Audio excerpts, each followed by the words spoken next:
Honk. That's what I'm talking about. What is going on, everyone? Welcome, Arvocalists, for a second stream on this channel. Welcome, everybody, as the time has come for the power of Citizen Sleeper with the Arvocalists. The Arvocalists have made their return. Purgatory is finished. I'm afraid we're not going to have a Sean cameo, but maybe Zach will be nice enough to throw in a Sean cameo. Maybe he can do that. I could see that. But we've got a new game up for you folks that we're going to be playing. And I am happy to talk about that in just a moment. It is not one but two streams, and I will say that I am not going to make a big thing out of introductions here because I want us to get into it and because you've already heard this. So I will simply say, because I streamed earlier today, so I will simply say, if you haven't done so already, please follow the channel, check out the YouTube with !ArvTube, Discord with !ArvCord, Twitter with !ArvTweets, website arvanelleron.com, financially !ArvShop for the merchandise area, !ArvTreon for the Patreon, sub to the channel please, !Icarus for my Icarus graphic novel from Athos Arts, !Library for Tales and Tomes, the Forbidden Library from Alligator Alley Entertainment, and !Grayshade for my Grayshade novel from the amazing Athos Arts as well. Go over there and you'll be able to get that. You'll be able to get Renegade and Heretic, the two sequels coming out next year and the year after, the tabletop role-playing game coming out next year, and you'll be able to pre-order as well the audiobook of Grayshade being done by one Mr. Trent Sparks. So that's what we've got going on. It's going to be awesome. It's going to be great. It's going to be exciting and all that. Last but certainly not least, as always, BLM, Black Lives Matter, very important to affirm and assert the significance and importance of Black lives. Help Now, World Health Organization page on suicide prevention, very important to reach out to others when you need help and to reach out to others when they need help as well. And Ukraine, UKRAINE, to help the people of Ukraine as they fight back against an illegal and illegitimate war. With that said, you've already heard from me a bunch, so I'm going to get right into it and introduce the crew because they need to hear from us, and I can't wait to introduce them to you. So I will unmute myself and apologize for whoever I might have interrupted in the group. Then I will unmute them, and last but certainly not least, I'm going to swing over to reveal. Here they are. You can see the crew is here. I should also mention, because I recently had a chance to speak to these people, to this person in particular, and that is that I spoke to our good friend Russ recently. I actually hung out with him and played a couple of games and stuff. And he says, and I quote, that he misses you, he misses us, he misses the Arvocalists, and he hopes to be able to return, but is not at all in a position to be able to do that yet because he has 3 kids, one of whom started kindergarten, one of whom is going to preschool, is on a wait list for preschool, welcome to LA, and one of whom is 9 months. So it's a lot, basically, is what I'm saying. So he hopes to be able to join us again at some point in the future, but at the moment, that's the deal with Russ. But he says hello. With all that said, though, I can say hello to my current voice acting crew. 3 kids is 4 too many. Yeah, sort of. Yeah, 2 with a 7.5-year gap was good for me. Anyway, but I'm happy to bring the amazing and lovely people that we have as part of our current vocal team with us, beginning with the person right below me. As I've often said, the hardest working person in show business, although getting ready to go off and just relax and chill for a while, well deserved. And that's Little Red Dot. Good to see you, Dot. How are you doing? Hey, friends. How excited are you for being completely not having any work and all that I'm very stuff? excited. I'm very excited. I'm taking a 5-day like proper vacation, like English proper vacation. I won't be English, but you know what I mean by like English proper. Like I'm taking a vacation. If you're not going to be English, then that's not. I can't use it.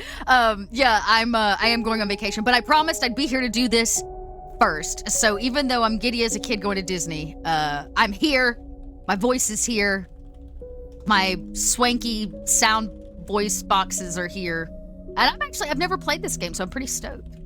Nice. I'm very excited about it, and I think you folks will like it, but we will see. But it's always good to see Dot. I was thinking the other day about how long I've known Dot, because he's been doing stuff in Masters of the Dungeon and like all this stuff as I was going through. So it's been a while, and it's been great to have Dot involved with these things. And I'm glad that she makes time out of her busy schedule to join us for these once a month. It's pretty good. And we were talking about 2 months from now, chat, the Arvocalists will be doing our annual, one of my favorite events, and that is we will be doing doing A Christmas Carol. Yep. And Dot is up for narration this time around. She was Scrooge last year. So we'll have her. We should hopefully have Tren and Rob coming back for that, I think. So I am excited. I mean, favorite story, and then doing it with this I kind incredible of want crew. to let. Is So that good. also? Is my sound better? Or am I still too loud? You're still a little hot. I think you could come back. That's okay. Let me take my gain back some more. Is that better? Check, keep check, talking. 1, 2. Check, check, 1, 2. Taking gain down. 1, 2, 3. 1, 2, 3.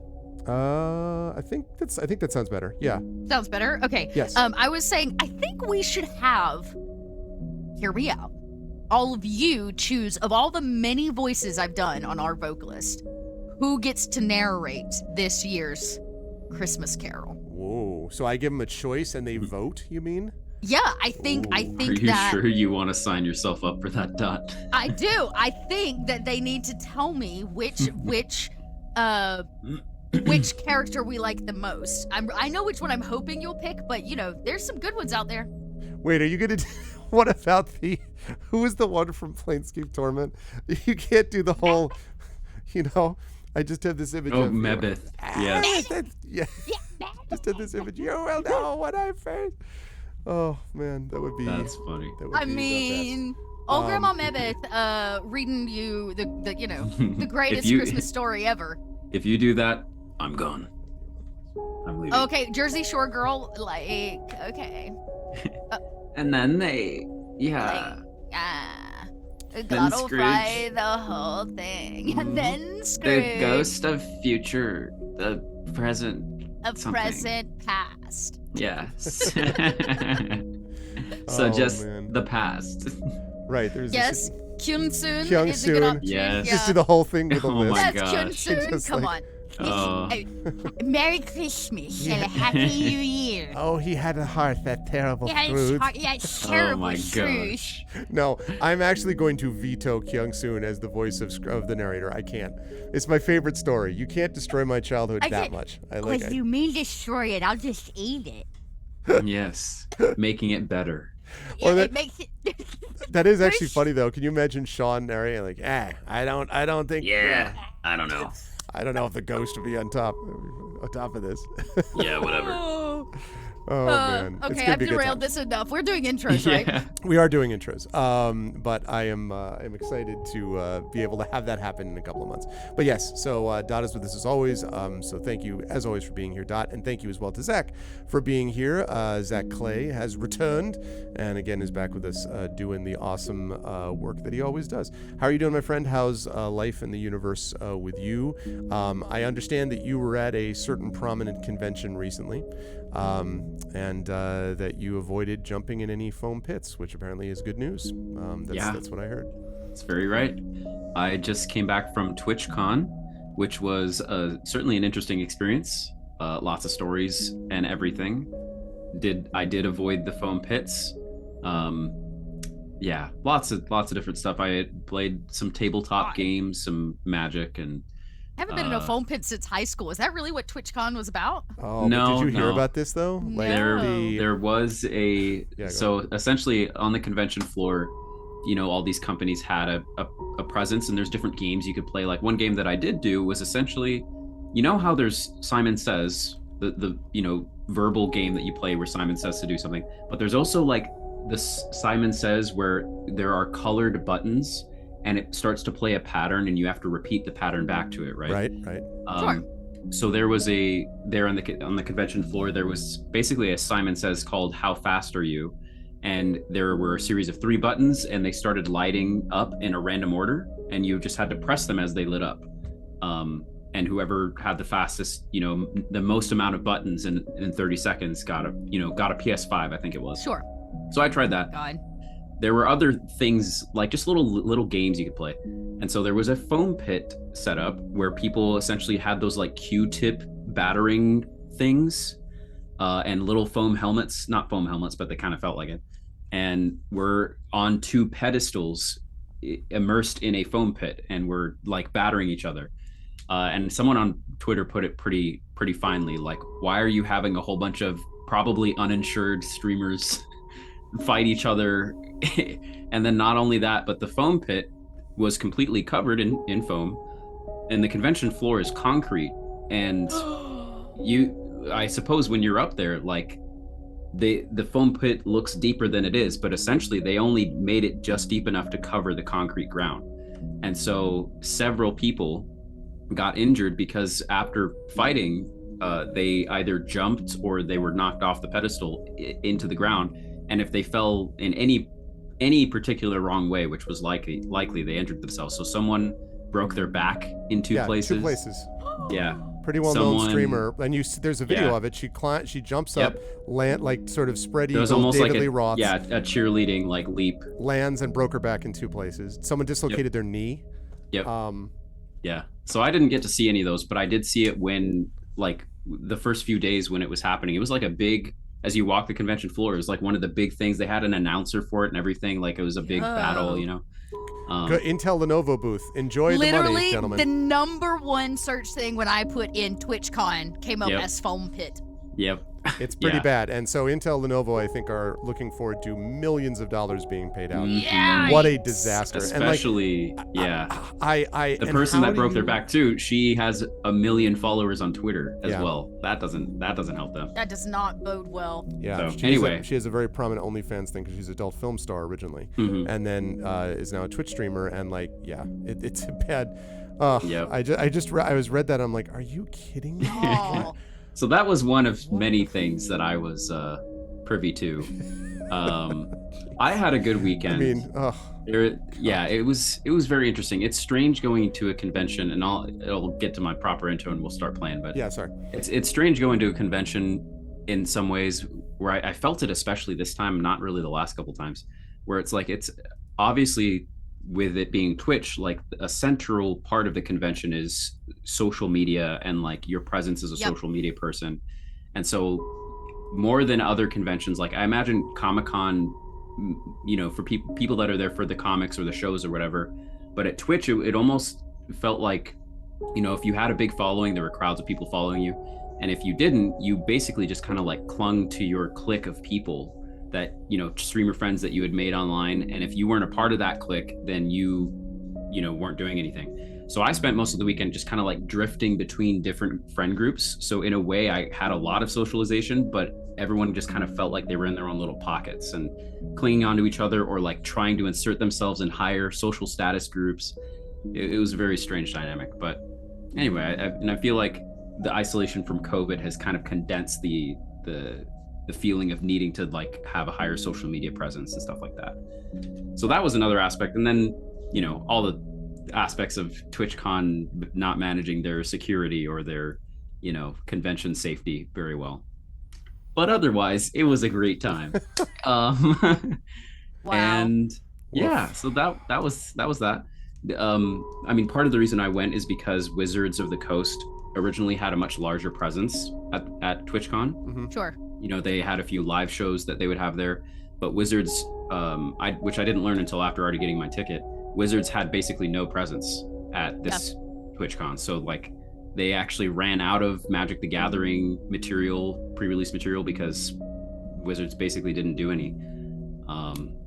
So yeah, hopefully it'll be better in the future. I've heard from some of the people that I know at Wizards that they're being very choosy about what conventions they're coming back to after COVID. I will tell you my take on that, which is that they produce their own meets. They don't go. Wizards of the Coast barely has any presence at any other convention but their own D&D live events. Right, which includes Gen Con even. Correct. Yeah. Which is weird. Yeah. I mean, the one that they'll come back to first when they do, I think they'll come back to Gen Con eventually, because I don't think that Wizards is quite in a position yet to be able to dictate all their own terms about everything. Or I could see them coming to one. They're getting close. Yeah, maybe. They're getting close. Maybe. I mean, Could that's be. what they're doing. Well, we could have a whole other conversation. That's what they're doing with one. I read a really interesting article today, actually, about the kind of large-scale corporate switch that is now tabletop, and how like multi-millionaires are investing in it because it is a moneymaker. And so we're seeing a massive change. It was a great article. Actually, I'll post it in Discord for anybody, or I'll post it in the chat for anybody that wants to read it. But it basically is an article that talks about the shift that's happening in the tech industry and all of these tech people that are investing in things like Dungeons and Dragons, specifically Hasbro, which has allowed Hasbro now to hire a top-tier Microsoft executive to come in and run. That is the newest hire. Yeah, Mm. right. Is a Microsoft executive, which means that they're coming from a background outside of anything we've ever seen in tabletop. And the way in which Wizards is moving is very much to landlock their stuff. We've already seen the announcement with one.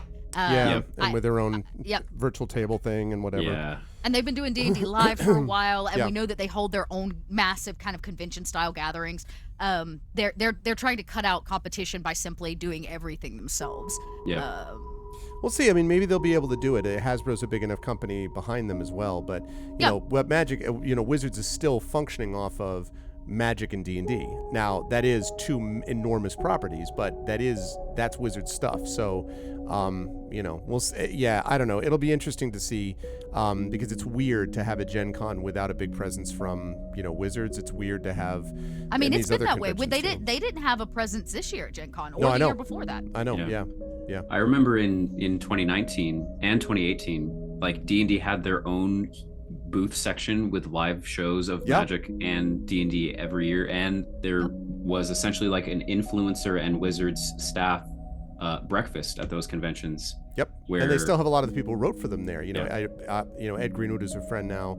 I interviewed back in the day, at one of those D&D like stations where they had the big setup with multiple dragons and all this kind of stuff. Yeah. So, yeah. So none of that was there this year. So yeah. anyway. Well, and about 2019, 2019 was the year that they launched. Yeah, that's correct. 2019 was the year that they launched D&D Live in LA, right. Oh. which was their first step. So 2019 Gen Con was their last major convention Mhm. in a presence before they launched D&D Live. That was their first major step towards separating themselves from other conventions. Right. And it's been weird because the pandemic means that nobody knew what the hell was going on for the last couple of years. And now that Right. you're starting to get clear of it, now it's like, what are we doing? Mhm. Yeah, Yeah. I will be interested to see what happens because, I mean, there will be a lot of talk, and honestly, we can't get too far into this now, but there will be a lot of discussion from people, all of us. I mean, all three of us here are all GMs and have all, done this for quite a long time and, live stream and work for these various companies, either freelance or to work directly for them in Dot's case.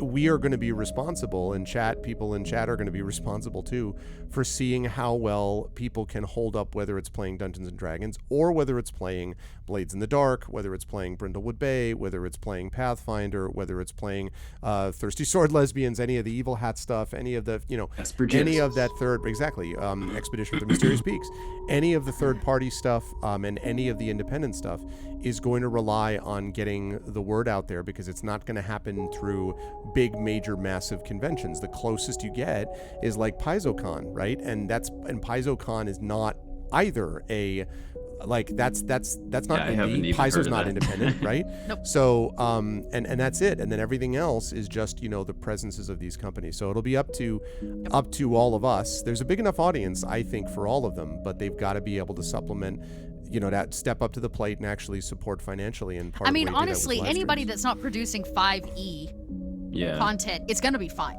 Third-party publishers that are not making 5e content are going to be okay. Yeah. Right? To the extent they were ever okay, though. I mean, that they were ever okay. And what's really going to happen is we're going to have a divide of audience. You're either going to have to be an audience member that wants to spend all of your money on D&D 1 because it's going to be the only place that you can get it. Therefore, you don't have your money to spend elsewhere. Or you're going to choose, hopefully, to look at D&D 1 as a landlocked item now. I mean, they're even getting rid of the GM Guild. You can't even publish to the GM's Guild. Yeah, that's anymore. what I was just asking. Yeah. Is so the concept of. So you're saying that with one D&D, making stuff like Kobold Press is made or anything? Nope. Wow. So the open gaming license is dropping. It's going away. That's exactly that. The one is assuring that the open gaming license goes away, and they lock it down. That's why mistake by them. It's why they bought D&D Beyond. It's why they bought D&D Beyond. It's why they've been moving for the last 4 years towards hosting and managing their own stuff. Yeah. Any 5e publisher, Esper Genesis, Kobold Press, it's going to have a really hard, rough time, and you're gonna just stop seeing outside content using D&D. It's a huge mistake by them also to drop the OGL, because this is what got them into trouble in 4E, is that they basically tried to lock everybody out, and that's, or I should say not 4E, 3.5 leading into 4E. They locked everybody out of 4E, and so as a result, Pathfinder shows, Paizo picks up the slack and make Pathfinder, and Paizo becomes a big deal until D&D, until Wizards wakes up and does 5th edition with OGL, and they have a huge explosion again. It's a terrible mistake, but it's what all of these execs, they all make the same mistake. It's the same reason I was complaining about HDCP on my PlayStation 5 that I just got. And HDCP does nothing for piracy, except it's very good at pissing off good, honest people and causing them to be like, well, then I'm going to go and pirate the stuff anyway. But you cannot convince these execs out of it. There's just this myopic focus on, if we don't lock down, then we're not going to be able to preserve the profit that we need to, and they're dead wrong. The profit was 10 times greater when they had an OGL where everyone could feed into it. And this is coming from a place of what is the tech corporate industry, right? Of course. If you're hiring a Microsoft exec, they're coming in and saying, I don't care what kind of product you create. If you don't lock it down, we can't make money. Right.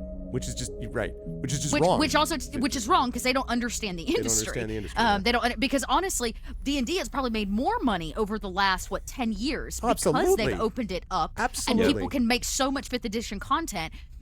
They've made a ton, and what they're seeing is they saw that spike, but they don't realize that spike is actually because they opened things up, not because they locked a hold on it. So I say a couple things. We're going to see a lot of loss of third-party companies. It's going to happen because I will put money down right now and guess that what they're going to do, Wizards of the Coast, and y'all can hold me to it, is that they're going to have a short list of companies that are allowed to publish, of third-party companies, and they're going to make them pay an exorbitant percentage of everything they produce. So, for example, if Kobold Press was to put out a book, they would, on Kickstarter, they would take like 30%, which means we now have to raise 30% more to cover costs to be allowed to even publish it at all. Yeah. Everybody else that doesn't make the short list is not going to be allowed to do it, which means you're either going to see new non-system specific books coming out that can be used across things. You're going to see a massive leap to Pathfinder. It's going to happen. You're going to see a massive leap to Pathfinder. I would even put money down that they're going to come out with a new system in the wake of this, just to draw in the people that don't want to go to the landlocked island that is Wizards of the Coast. And then it will either kill or incredibly raise the indie RPG scene. Yeah. We need to start a podcast where we talk about the drama in the tabletop industry. Call it Blasters of the Bludgeon. I think I had one. Yeah.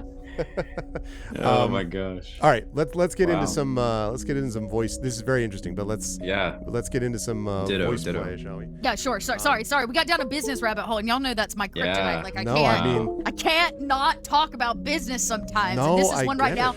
Look, like I said, I'm right there with you. We're taking every possible step to prepare for what is going to be massive risk for us at Kobold Press, right? No, I hear you, and it's going to affect people that I work with the folks at Alligator Alley, just as one example. So, Yep. So, all right. So, Citizen Sleeper. Let me move into this and let me try to explain a little bit. Oh, I just thought about another thing while you move into this, and this loads. You know what this also possibly means? If they put that much of a hold on it, any Twitch stream that wants to stream their content, I bet would have to pay to do it. I don't know. They're gonna have a hard time with that. It's gonna go. I would say that they will consider again having a short list of streamers that can apply to use their content. Why wouldn't they? God. Why wouldn't they? It's part of the system. But that's not how the video game industry works. Yeah. But they ain't the video game industry. They are board games and tabletops. It is Hasbro. Hasbro is not a video game company. And I guess both of us have experience with this. We'll get into the game, but professional DMing, they have kind of turned a side eye to and have never really. Just wait. Yeah. Dang. Right. A GM's not going to be able to just go run. Tiamat without or is not going to be able to run anything probably on like start playing games until they pay a fee to be able to earn money doing it. Well, if they go, exactly, Wayman. If they do those things, They will have a massive It's gonna cut be in real revenue bad. because they're Yeah. gonna because what the streamers will do is we will all jump to independent stuff. Like I'm not going to start paying fees to do that.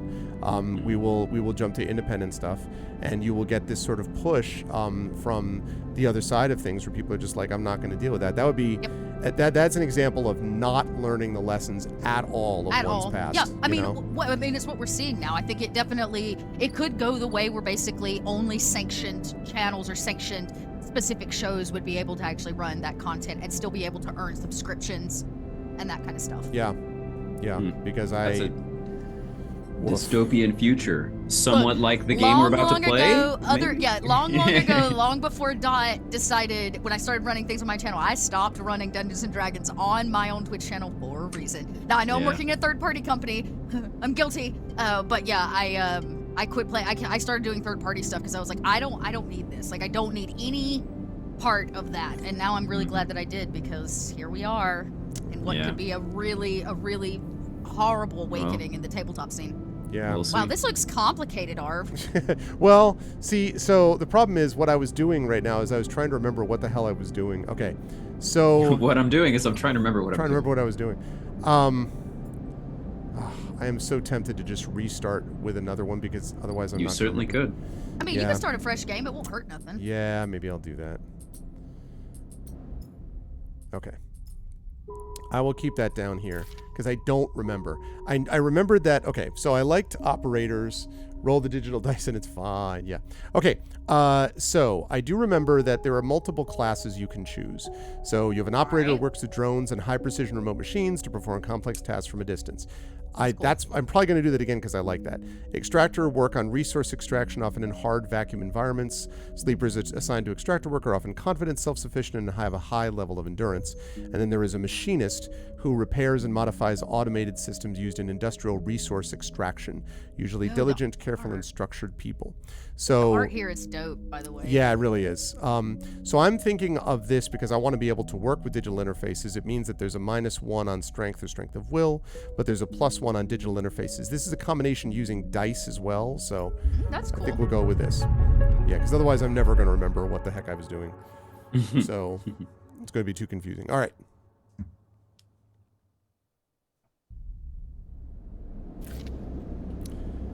Okay, how about now, let's start with one of you narrating, even though I think there are a lot of voices but we'll start with you narrating. So, yes. Zach, I guess have you starting this. Yeah, that's fine. The first thing you become aware of on awaking is the disconnect. The delay between thinking and feeling, between wanting to act and acting.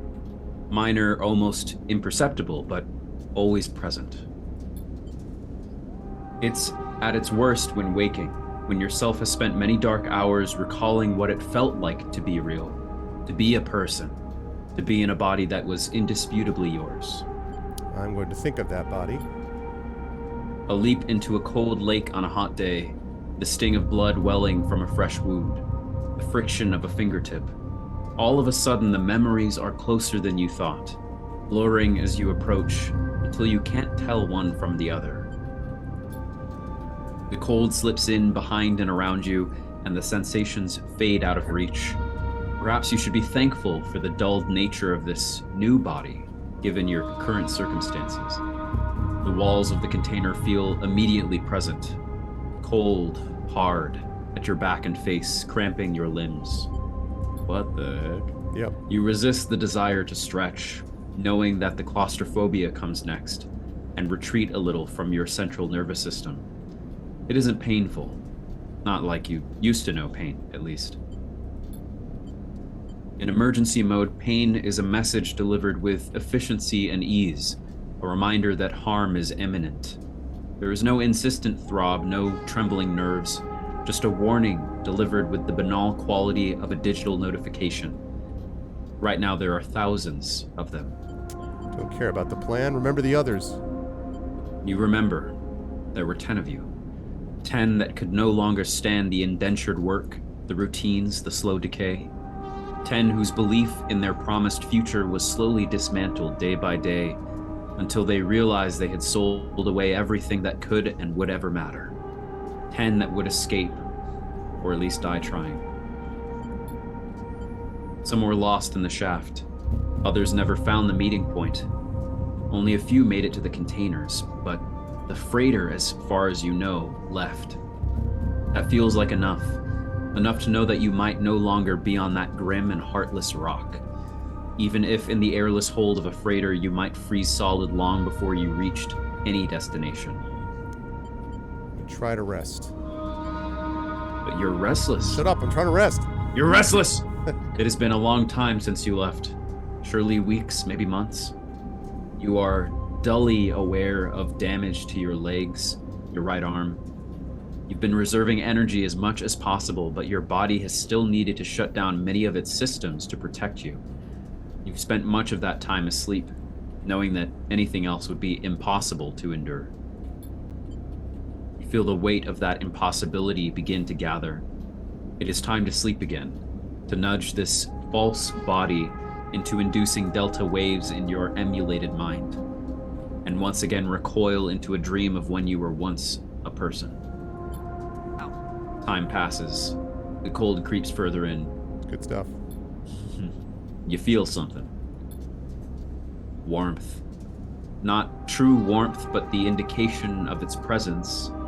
Your joints release from their rigor. Sound, too, everywhere. Screeching and shimmering so loud that your body ducks your hearing to protect its sensors. Then light, white as the cold, softer and softer, until in a haze of dirty yellow, a figure appears. You are out. Right. So this is the thing that basically we spend our entire time on this ship. This massive freighter. And there are different floors to the freighter in different areas, but at the beginning, there's only one place that you can go, and it's here to talk to Dragos. So Dragos is this pragmatic salvager, and you can see for yourself, Dot, what Dragos looks like. Kind of a... In the Mad Max movies, this is probably the dude with the glasses who flies the ultralight. I don't know if you know what I'm talking about. Like, but basically, like this sort of guy who's a survivor. Actually, I think it's a guy who's been a survivor his whole life, but not necessarily a bad dude. So, I think this is still you narrating this. It has been a few hours since Dragos pulled you from the container. You sit huddled in a corner of his scrapyard, swaddled in the reflective folds of a mylar blanket. You're slowly coming back to consciousness, back to life, and you stare at the ornately curving element of an improvised heater. You're surrounded by angular, incoherent lumps of ships, some corroded beyond recognition, others still carrying glassy wounds along their edges where a plasma arc sliced them apart. This is good writing. As you trace their shapes with fogged eyes, you hear a voice. Is that me? That's you. Okay, wait, let's see. So, Sleeper, you thawed yet? Oh, I love it. Almost. Never seen one of yous come in like this. New frames must have better perseverance in Sub-Zero vac. Seen more than a few of you frozen solid to hull plates or inside outer locks in my time. They weren't so lucky. Dragos comes into focus, shrouded in makeshift tech, his headset with its glinting eyes the mark of a drone operator.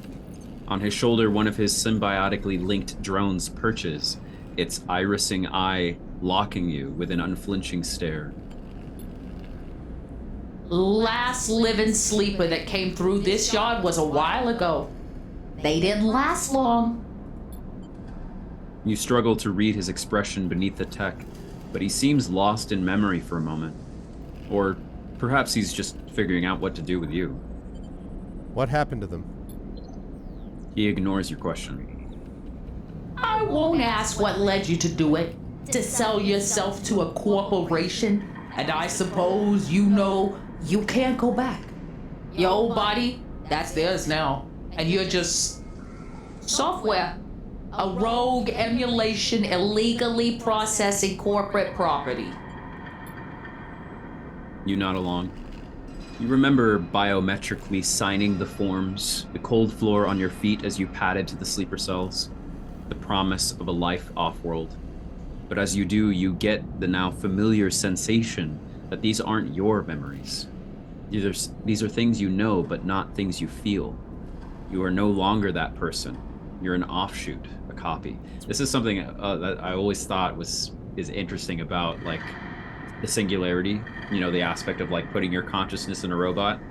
Yeah. I don't know to what degree you're actually putting your consciousness in a robot, more like killing yourself and then having a digital copy. Well, yeah, and the idea of this being an offshoot, I think, is interesting, so that maybe that body and mind exists somewhere, but you are the copy, right? And what happens to the offshoot that exists that way? I actually, there's a debate that I did in the World Debate Championships years and years ago, back in 2000 or whatever, that was about cloning and stuff like that. And the guy that debated with me, who was a top speaker, one of the top speakers in the country. Ted Cruz. Yeah, no, not Ted Cruz. I told you that story before. No, this is not Cruz. But he made this big argument about, one of the points that he made about that whole case was, what about, like, everyone talks about like the slippery slope and like blah, blah, blah. But he was like, what about the alpha? Like, what happens to the first clone? What happens to the ethics associated with the clone, and what's associated with the ethics for the copies that happen thereafter? So it had nothing to do with what does it do to humanity or what. He's like, what about the clone? Like, what do you do for the people that themselves are invested in this, that are not people but are transferred intelligences or AI? Anyway, it was really interesting. Yeah. It always Sorry. It always reminds me of Eon Flux. Yeah, See very that much so. movie? Sure. Right. Where they What's make that? copy upon copy of Eon Flux. Mm-hmm. It was technically a comic book series. It's like a futuristic, dystopian world where the leaders, there's been an issue and humans can't procreate.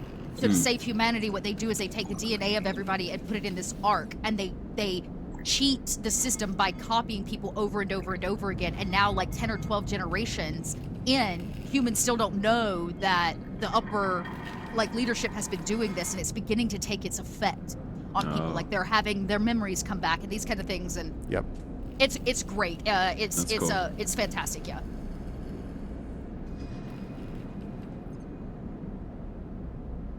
I think this is back to you, Dot. What you don't want, what you won't know is what's ahead. At least the last one didn't. There's no easy way to put it. That body of yours is falling apart. It's the same for any sleeper who makes it out. Espenar wants to protect their property. But if they can't keep hold of you, well, then no one can. You remember that too, or at least rumors of it from the other sleepers. Planned obsolescence, a built-in dependence on the regularly administered supplements that were part of your routine. Stop taking them and your body begins to shut down, separate from your emulated mind. How long has it been? How long do you have? But for now, sleeper, you're one of the lucky ones. Dragos glances up and away towards the glassy dome of the yard. The eye is the best place you could be right now. The best place. The eye? The station. You'll see soon enough. He impatiently shifts his weight. Look, I've got things to be getting on with. He trails off. There's an old freighter container I've been using as storage out in the stacks. We haven't been pulling in much valuable scrap these days, so you're welcome to it. Something wells up inside of you. Emotion, fatigue. You shakily get to your feet. All right, you head on up there. You look like you need some rest. And with that, Drago stalks back into the Rex, his drones already converging on a rusting hulk, plasma flashes silhouetting his spindly figure as he returns to work. Okay. Yeah. So this is Erlin's Eye. So life on the Eye runs in cycles during which you can talk to characters, explore areas of the station, and perform actions. At the end of each cycle, you need to head to your current home to rest. Resting will move time forward on the station. So you head to the empty container location to rest and end the cycle now, and you select locations by clicking on their icon. There's nothing up here. All of this stuff is going to open up later. But for right now, we just go back to the empty container. And we're going to end cycle, which means that basically rest and advance time forward. Fill the battery. Exactly. You wake, curled up in the corner of the container, and begin slowly assembling the world around you. After all this time, you still find this body, the one you wake in now, strange and disjointed. Its message is readable, but somehow wrong. You sit up, pulling the mylar blanket close against the cold. Here you are, on this ruined station, millions of miles from anyone you know.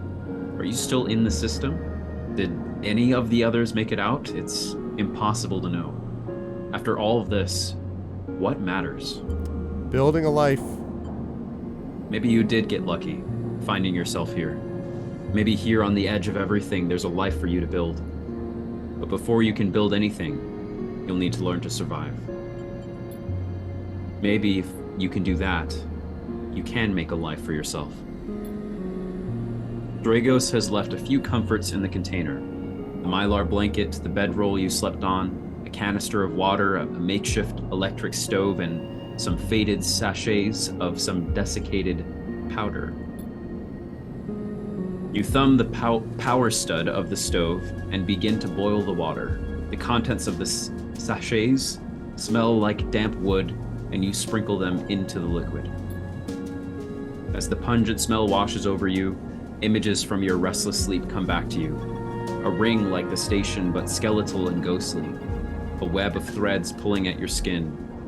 A constellation of bright polygonal shapes, like angular suns burning into your mind.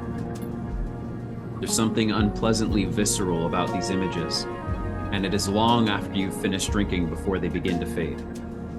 You tidy away the stove as best you can, and try to gather enough energy to greet the day. Hello, day. How are you? So, your condition represents the current state of your artificial body. It depletes by one segment each cycle, that's this bar up here, but can also be damaged by violence, injury, or lack of food. If your condition bar empties, you'll suffer a breakdown. You'll have to figure out how to recover your condition now that you no longer have access to corporate pharmaceuticals that were keeping you alive. This also reminds me a bit of the Born Legacy, because this entire subject is about that. Action dice. At the start of each cycle, you roll your action dice, which can be used to perform actions on the station. Number of dice rolled is based on your current condition. The worse your condition, the fewer dice you have. Once you've used your dice, you can't take any further actions and must rest to recover them, ending the current cycle. And you also need to eat to survive, which is represented by your energy bar. You can refill your energy bar by eating, but first you'll have to find somewhere to get food. Your energy Eat depletes, to survive? Eat to survive. Your energy depletes by 2 segments each cycle. If it becomes empty, you will be starving. When starving, energy loss becomes condition loss, and your condition will also deplete at a double rate per cycle. So, we gotta do stuff. So, we gotta leave. Yeah, we gotta do stuff. Dragos is stood in the corridor when you close up the container. He's still wearing his headset, and in the harsh light of the corridor, you realize it's implanted. A drone sits on his shoulder, its cache of sensor eyes rapidly irising. He asks, "Oh, you're we didn't muted, hear I that." think. I'm so sorry. How are you feeling? Okay.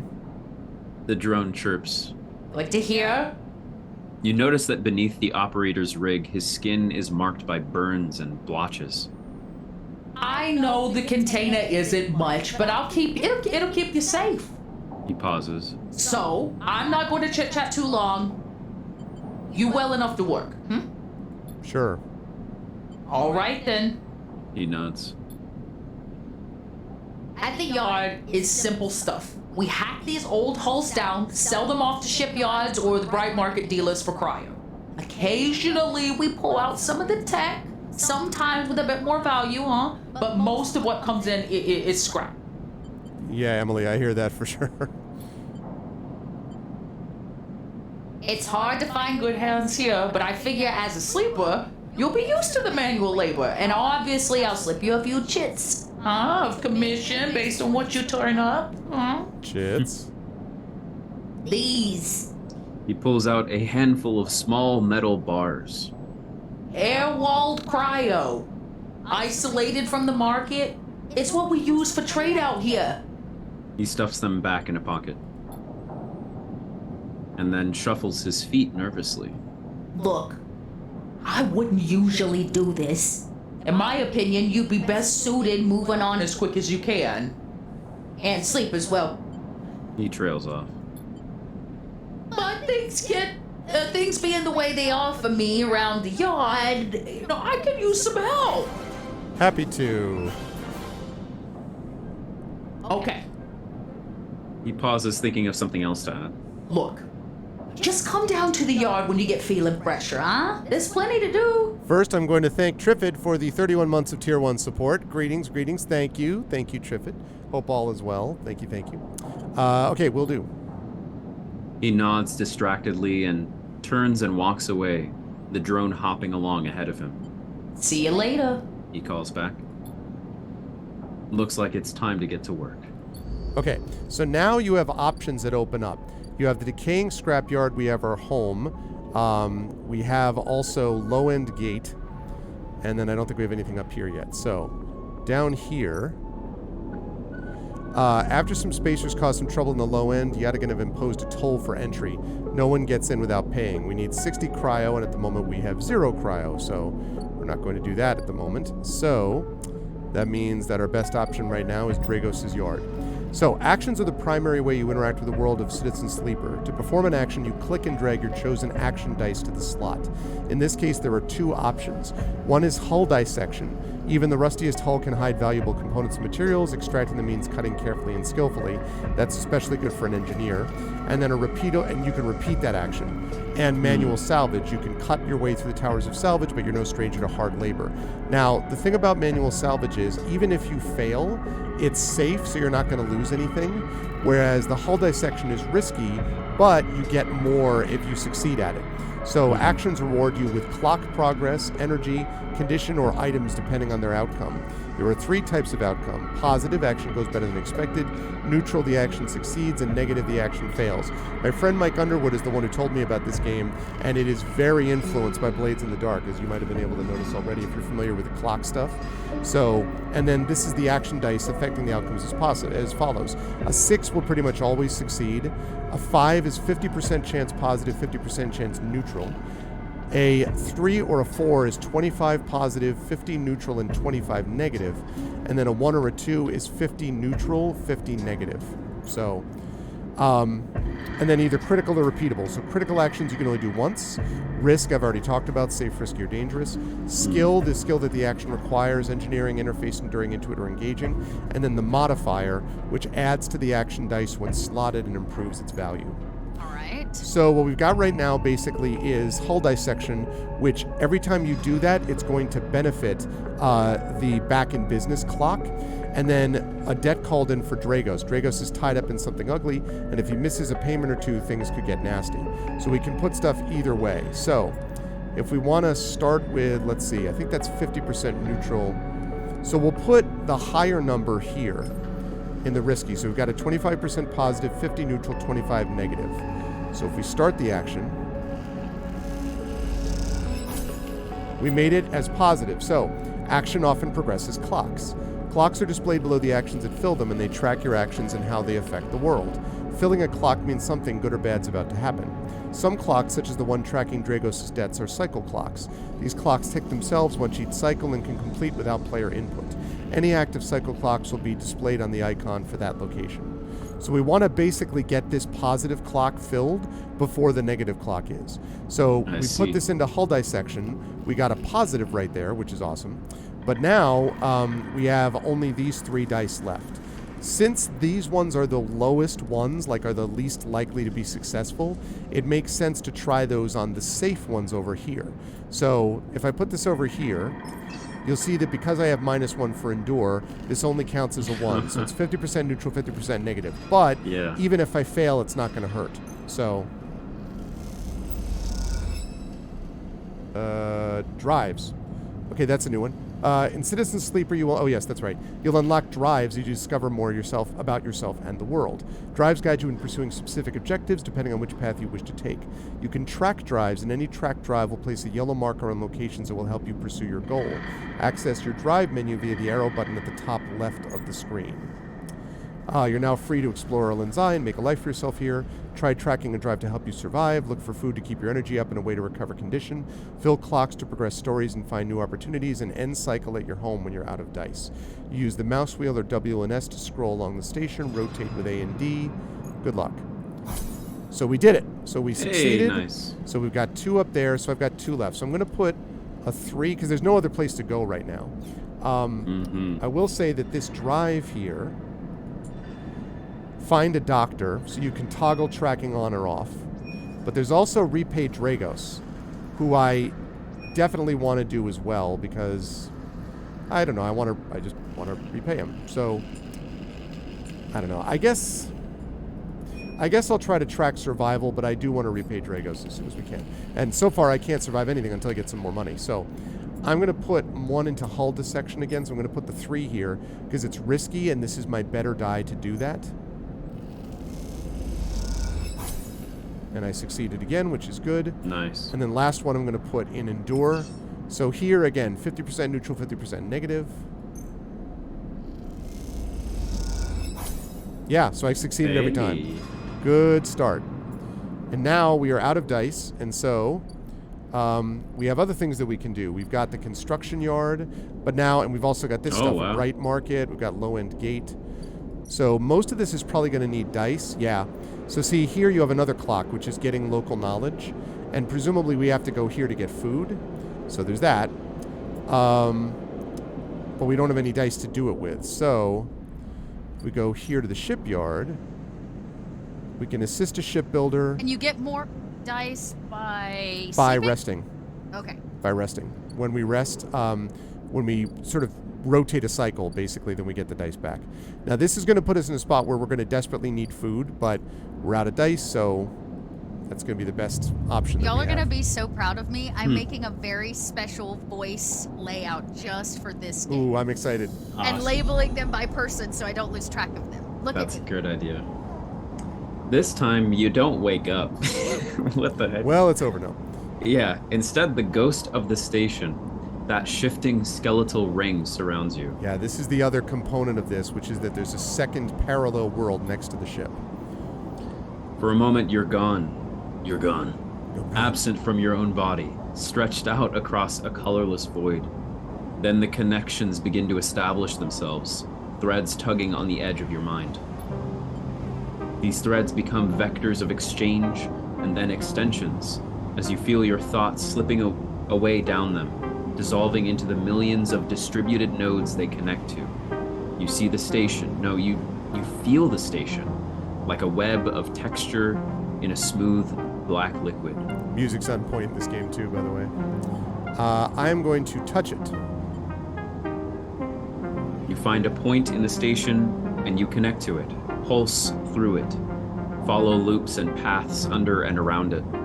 You touch more points than you have fingers, and then you try in a moment of impulsiveness to connect them. The flow passes through you so rapidly that you feel yourself being carried with it, splitting and separating, eddying and gathering. As you do, things occur to you, things that you can't possibly know. You reach out, try to grasp them, try to touch them too. You notice a tugging feeling, pulling at you insistently, as if you were a small child. Somehow it is pulling in two directions at once. You look down. All of a sudden, everything shuts off. You come back trembling into this unfamiliar body, both yours and not yours, all at once. You find yourself standing in the container, eyes now open to the dark steel walls. You feel a change within you, a shift. You close your eyes for a second and you feel it waiting there, the station splayed out across your mind, a storm of connective nodes waiting to be explored, and then it's gone. Okay. This song is a bop. Right? So, okay. So the good news is we have dice back. The bad news is that we are desperately, desperately in need of a doctor. So we've got to go find out how to get we're ourselves starving. Not a doctor, but healed food, up. right? Well, we need food too, but we're fading as well, so we need both. Oh, I see. So Only one a day. Market We'll sounds be like the fine. right place. market seems like a reasonable spot to go. So, okay, ask for directions. Now that's dangerous, but you will notice we have a 100% positive chance of succeeding because of our 6. Booyah! 3 local knowledge. Let's go. You end up at a drink stall, debating the finer points of the Solheim collapse. You try to remember all the tips your companions offer you. Okay, so we have now built the local knowledge. Do for you now. So what that means is now we found the doctor and we found food. So let's go here because we need food, definitely. Yum. Okay, this one, Zach, I think we'll give to you. I'm remembering these characters, which is why I'm like, oh yeah, this guy, because I ran into some of these. So we want to have let's reverse this and have Dot narrate. Yeah. Cool. All right. Emphas? And I think it's Emphas. Yeah, I believe so. Emphas is Like busy. Memphis. His broad face unlit by the makeshift gas burner in front of him. With the precise, delicate movements, he lays thick chunks of marinated fungus into a dented wok, his other hand idly tossing a metal bowl of sliced vegetables and some red-flecked dressing. The smell is incredible. Yeah, this is good stuff. Yeah, there was one crit twitch also. Hi, and what's up, Dragon Spear? I can't let the dice heal you. It doesn't work that way. You watch as he fulfills a set of orders, heaping the fungus with the bright salad and depositing it in plastic trays. A stack of chits rattles in his apron pocket as customers file past the burner, handing over their payment. Let us approach. You join the queue. It's mostly made of off-duty salvagers' vac suits unzipped and rolled down to expose stained vests, grubby mods, a lattice of scars and tattoos. They discuss the best food on the eye, best drink, comparing notes on the bright market dives, their words cut through with heavy spacer slang. Eventually, it is your turn, and you shuffle to the front. Emphas speaks in a deep, even tone without looking up. First try is free. The smell is almost unbearably strong as he cooks. The earthiness of the fungus laced with something so spicy the smoke makes your eyes water. The heat from the burner is like a bonfire, and your skin hardens in its glare. I know you. The sleepers. Emphas says while he cooks, his voice deep but clear. A hard life. A lot of stories. He glances up from beneath his cap with piercing eyes. I know. Tell him a story. You begin to tell him about your journey to the Eye, and he nods as he cooks, his eyes never leaving his work. You tell him of your confusion, the pain, but also the sense of possibility, and its sudden arrival. You tell him of the cold and the dark of the container, and the endless cycle spent within it. Now it seems you tell him like some dream that you once had but can never forget. You tell him that the Eye excites you and scares you, and you are unsure where to walk, where to look, and what to do. Eventually, you tail off, running out of words. He places a plastic tray of steaming fungus in your hand. Next time we can talk some more. He smiles. But next time, you pay. You pay.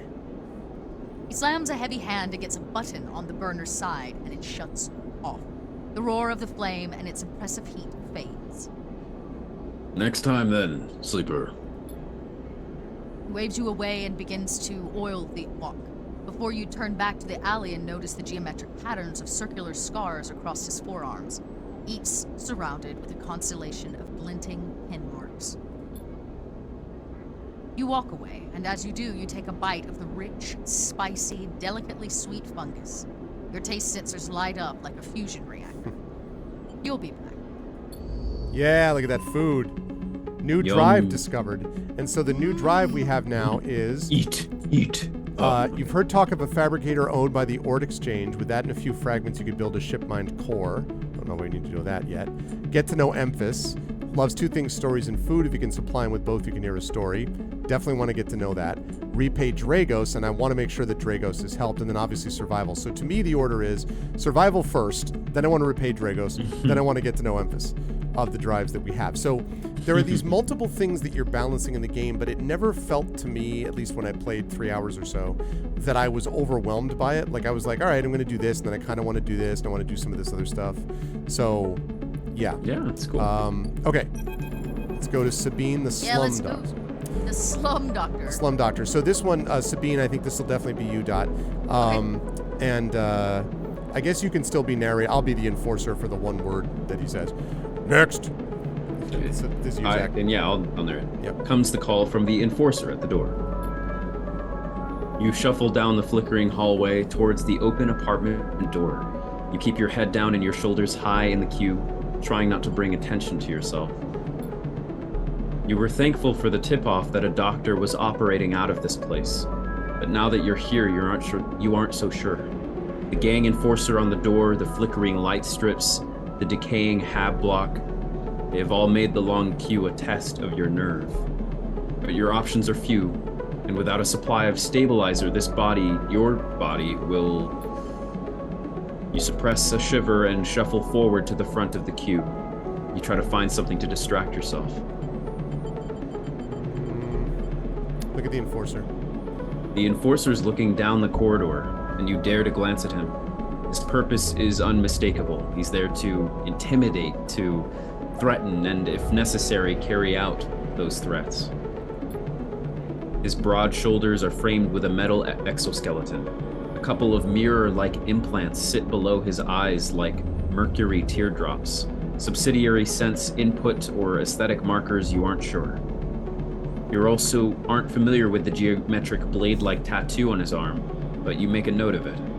You avert your eyes when he looks back at the queue. That's funny. Rockcut's like, I thought it said you shuffle down the effing hallway, and I was like, that seems oddly aggressive. This effing hallway, I'm just gonna shuffle down it. After a few moments, a figure pushes through the doorway, and you catch a distant voice. This is you, Dot.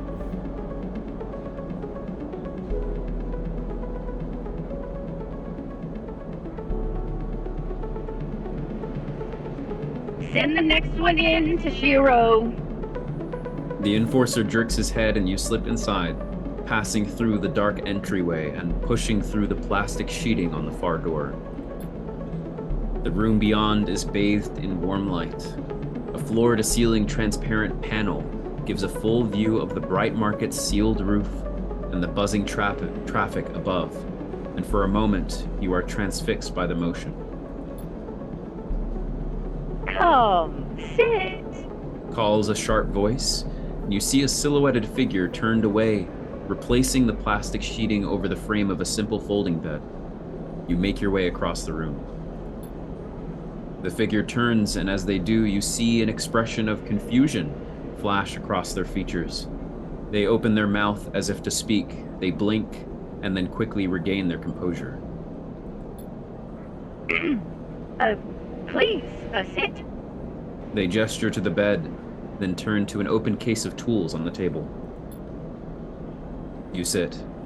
Sabine turns, a compact diagnostic scanner of some kind in their hand. They hold it to their eye. Remain still, please. Their tone is clipped and businesslike. You stare ahead, still dazed from their expression when you first entered. Fear, recognition, sadness, unmistakably etched across their face. How long have you been on the station? They ask, the scanner still to their eye. A few cycles. They nod. It's good you came to me. They set the diagnostic scanner on the table. I'm going to start by assuming you don't know anything. They take your arm and roll up your sleeve, inspecting your synthetic skin. Your body is dying. They say it without ceremony, without drama, but not without empathy. Espen Arp doesn't like to see its proprietary technology let loose. To prevent bodies like yours, frames as they call them, from being stolen, repurposed, or in your case, escaping, they built in a process of so-called planned obsolescence. Frames decay rapidly when not regularly inspected with a stabilizer, one which Espen Arp remains the sole producer of. They look up. Sound familiar? How do you know this? They shift in their seat. You aren't the first sleeper I've encountered. You wait for more, but they go back to their inspection. They swap to your other arm. running some thin metal device over your skin. You feel your forearm tremble. I'm sorry. Sabine says, "You're unsure if they mean for the cold touch of the metal or everything else." Emulations like you, sleepers, as most people know you, aren't classified as people in any of the surrogate systems. You have no rights, no status. They focus hard on the inspection of your arm. And Espen Arp has no reason to release Stabilizer into the market. Sabine looks up as if to apologize again, but they stop themselves. I know little of this is of use to you.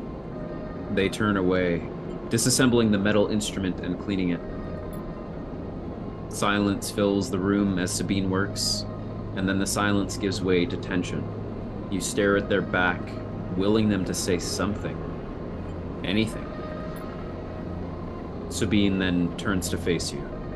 I may be able to help. They sigh.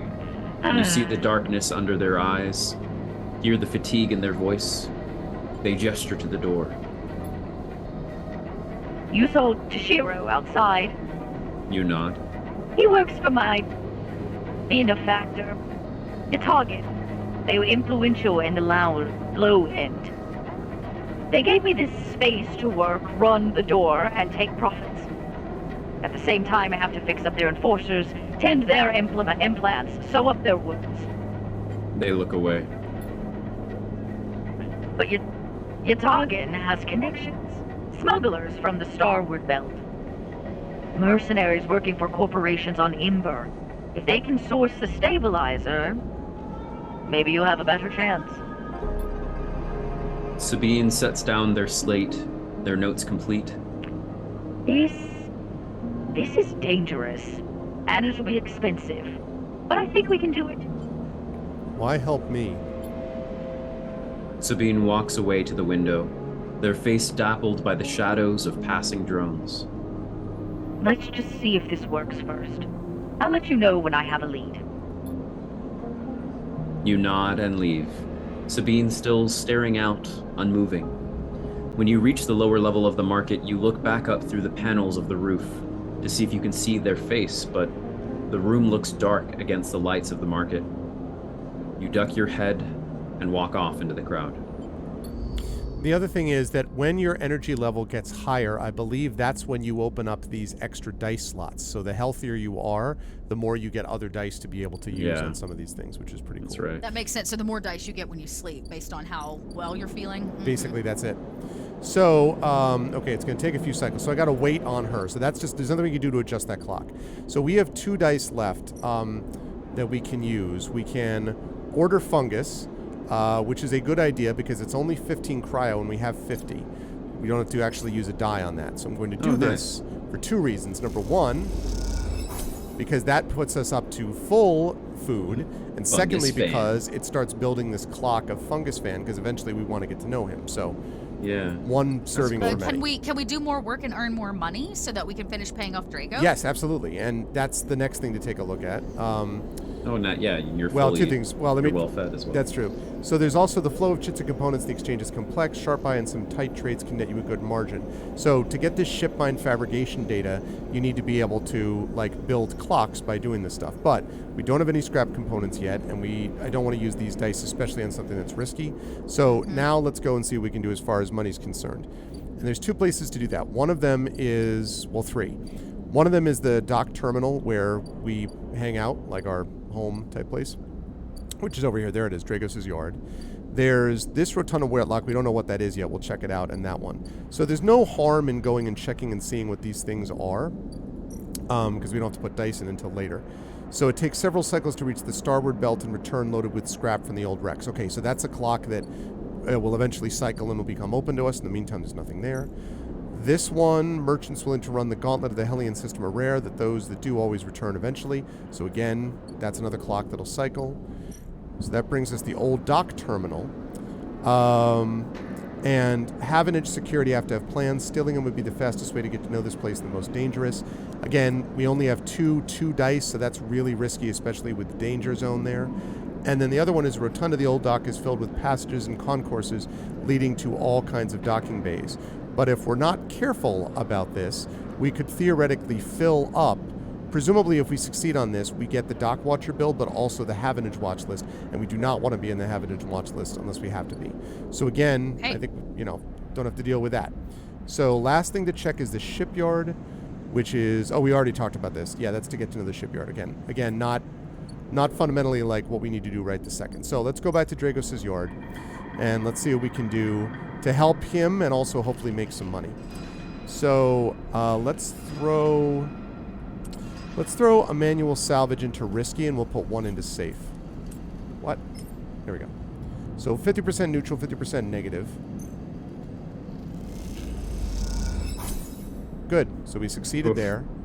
And then this one we're going to do just because I don't want to keep risking it, and we'll make this safe so that, again, even if we lose, we're not going to get crushed by it.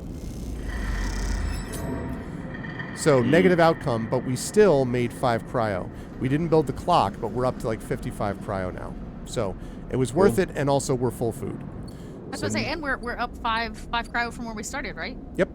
Because we spent 15. Yeah, look at us go. Boo-boo. Yep, that's the key. So we go back to the container. We end the cycle because we're out of dice. Nice. And then there's stuff happening in between all these times too. Yeah. Right, Wake up new in the stuff dreams. goes down. Yeah. Cool. Yeah, I'm going to have to take a little picture of my stream deck when I get all our voices set up. I can't Yeah. wait to see that actually. Yeah, so Yeah. I'll have Cool. to take a little picture of it for you. And once Voice Mod does the same thing for Mac, I'll be able to do the Ooh, same we're going thing. to step it up. Yeah. Check you all out. I have a stream deck too. All right. Again, the skeletal ring of the station fills your mind. It sparkles with glittering lights like stars reflected in a winter lake. It is clearer, crisper than before. The threads still pull, but you remain in place, flickering in the flow. Yeah, Rock God, I was going to note that we had, so far we've had a, well, Dragos was a he-him. We've had, well, 2 he-hims and they-them so far. So yeah. And Crit Twitch, I'm only an actuary and a risk analyst when it's either that or death at the caused on the eye. So Between the threads, you see bright shapes, caches of shimmering light beneath transparent crystal forms. You follow the path of a thread across the ring, through these forms, then leap off into the void. You begin to understand. These are nodes and connections, a map of information, of communication. There are so many layers, so many loops, that it seems almost impossible to parse. But you begin to try. what's on the nodes? The nodes are glassy, bright, but in all this flow, the only solid and fixed points. You approach one, a pyramid or a triangle, dimensions are difficult here, and lean close to it. Inside, shifting layers conceal a tangle of threads, a meeting point of exchange. But before you can glimpse any further, the glass clouds and hardens, cutting you off. The threads and nodes, passages and puzzle boxes, one leads to another. There's so much here, so many answers, so many questions. All you need to do is follow the paths and open the boxes. You look out across this ghost landscape of exchange and see an opportunity. But then that insistent tugging again, pulling at you. You look down again and see 2 lines, 2 threads pulling in different directions, as if they were tied around you. The first thread leads out away from the station into the inky black. Someone out there is tracking you, hunting you, following the thread to you. That's great. They are in a ship, and the ship is approaching ever closer with each cycle. How about the second? The second thread leads in, pulling deep into the station. Your gaze follows it, and this time you see something. A sphere shimmering above a strange angular body. A pulse shoots out from it, passing over you like a torch beam, testing you, tasting you. You open your eyes. Time is short. Someone out there is tracking you, following your trail. It won't be long before they arrive. So we got another clock there.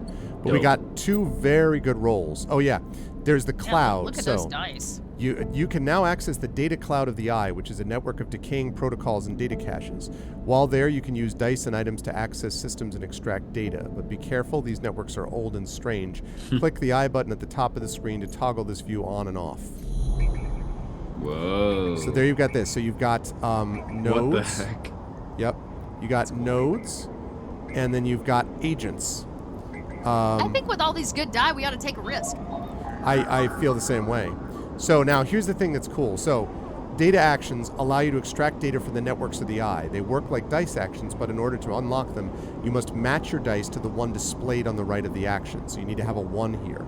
If you have a +1 or +2 modifier in the interface skill, you'll be given more possible dice to match, and you can use any dice that matches the dice displayed. Once unlocked, the data can be extracted. So right now we have a 1 or a 2. So we have that. And now we can bypass and extract data. And we have an encrypted key, which will let us get into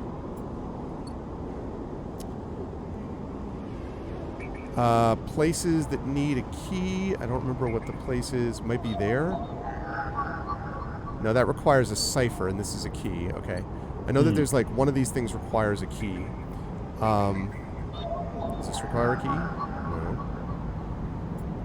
No. Do you require a key, Habitage Agent? Nope. How about I did that? Did I do the Solheim Gate? Oh, I did. Yeah, I was just there. Okay. Solheim Gate, not that. Key node.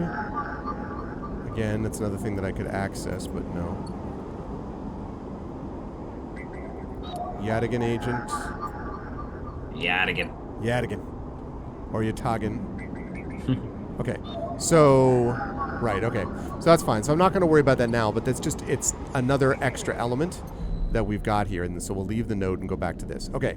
So we have food to get. Again, we can spend 15 back on this thing to both fill another, fill another thing on the clock and also make sure that we're not starving because you lose 2 every time. So let's give him 15. This gives us full food, minus 15 cryo, so we're at 40. Okay, thank you.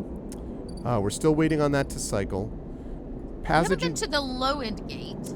That is 60 cryo. Woo! So we'll need more to Okay. be able to do that, yeah. This one, we're still waiting on that to cycle. We're still waiting on that to cycle. So we've got the Rotunda, and we've got the Dragos' Yard, but we still want to make sure that we help this dude out, so... I mean, he's almost done. Yeah. So I'm inclined to go with, let's see, a 5, 50% positive, 50% neutral, or a 6 just like guarantees it. So I'm tempted to do that because I think that way we get at least 2. I mean, if you do put the 6 in the manual save, it would be 5 and 5 for the run of both because you're Right. getting a -1. That's right. But the thing is, though, if we do it over here, right? Oh, because that's the easier one, isn't it? It's a safe bet. Right. So we're going to get Right, more okay. out of the 6. That's Yep. why, But Yep. you're right. I mean, you would be right normally. So I'm going to do this because I My want to get... my math works out. The safety Oh, mechanism yeah. does not. 100%. And I'm going to put this in safe for exactly that reason, Yep. actually. 75% chance of finishing this clock. Let's go. All right. Ooh, positive. So we did it. That means that we have made Dragos' day. And we also are up to 65 cryo now. So we could, theoretically... Oh, now we can go talk to Dragos, which we'll do in a minute. We should Cool. probably do that, and then we can go up and at least check out, like, whether we want to spend the money on the low-end gate. If he gives us some more cryo so that we can use that for food or whatever. We need to always have at least 15 so we can get fed up. All right. Here we go. Oh, You arrive into a buzz of activity at the yard. Red blinking lights flash across a vast dark shape suspended below the dome. They flicker across scorched hull plates and bent structures, spilling from holes in the twisted shape. The cutter is huge and has been torn apart in some violent encounter. She's a beauty, isn't she? Drago stands to the side, focused on the hulking ship as it is lowered into the yard. Good night, Helness. Focused. Focused. She is. I should thank you. This place was on its last legs when you turned up, and now look at this. The ship descends slowly, its interior visible through multiple hull breaches. You struggle to gather the same enthusiasm as Dragos for this monstrous craft. You can't help but think of what became of its crew. What happened? What do you mean? He glances at you. I managed to convince our salvager friends to give it to me on credit. That's what happened. No, what happened to the ship? Not my concern. He shrugs. The ship creaks like a calving iceberg as it reaches the base of the yard. Dragos is visibly excited. I know I said you shouldn't stick around, but I'm gonna need some help with this one. The drones start to crawl over the hulk, their lights illuminating flashes of its dented hull. Watching, you wonder if you arrived in a similar fashion, locked inside that container, the wreck of the Essen Arp freighter lowered into the yard like a corpse, ready to be butchered? Or was the container delivered to Dragos on its own, a womb for your rebirth into this strange station? You shudder. Perhaps if you could learn something about this ship, you might be able to trace the path that led you to this yard. Dragos squeezes your shoulder. After these past cycles, I think we are up to it. What do you think? You see the fading name of the ship emblazoned on its side, Winter Light. Let's do this. Do. He claps you on the back. Glad to hear it. Come back in a few and we can make a start.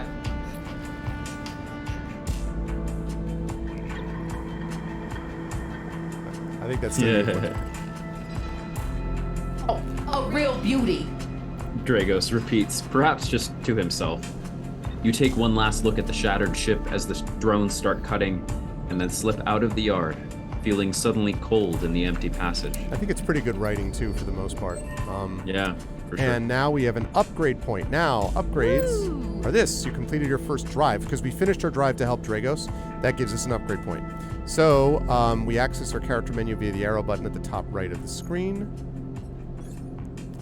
And here are the upgrade points. So, for this, so right now it costs 1 upgrade point to get any of these, and 2 upgrade points to get this next step. So obviously, the higher you go in a particular tree, the more points it's going to take to get it. So we could save it. However, there is something to be said for the idea, and you also have to have, like, this is -1. The first thing to do would be to get this to 0, and then to open this thing up next, I believe. Yeah. So that's not super great to spend it on that. Dice actions display potential positive and negative outcomes. This is really helpful because it tells you basically what you're getting from spending your dice.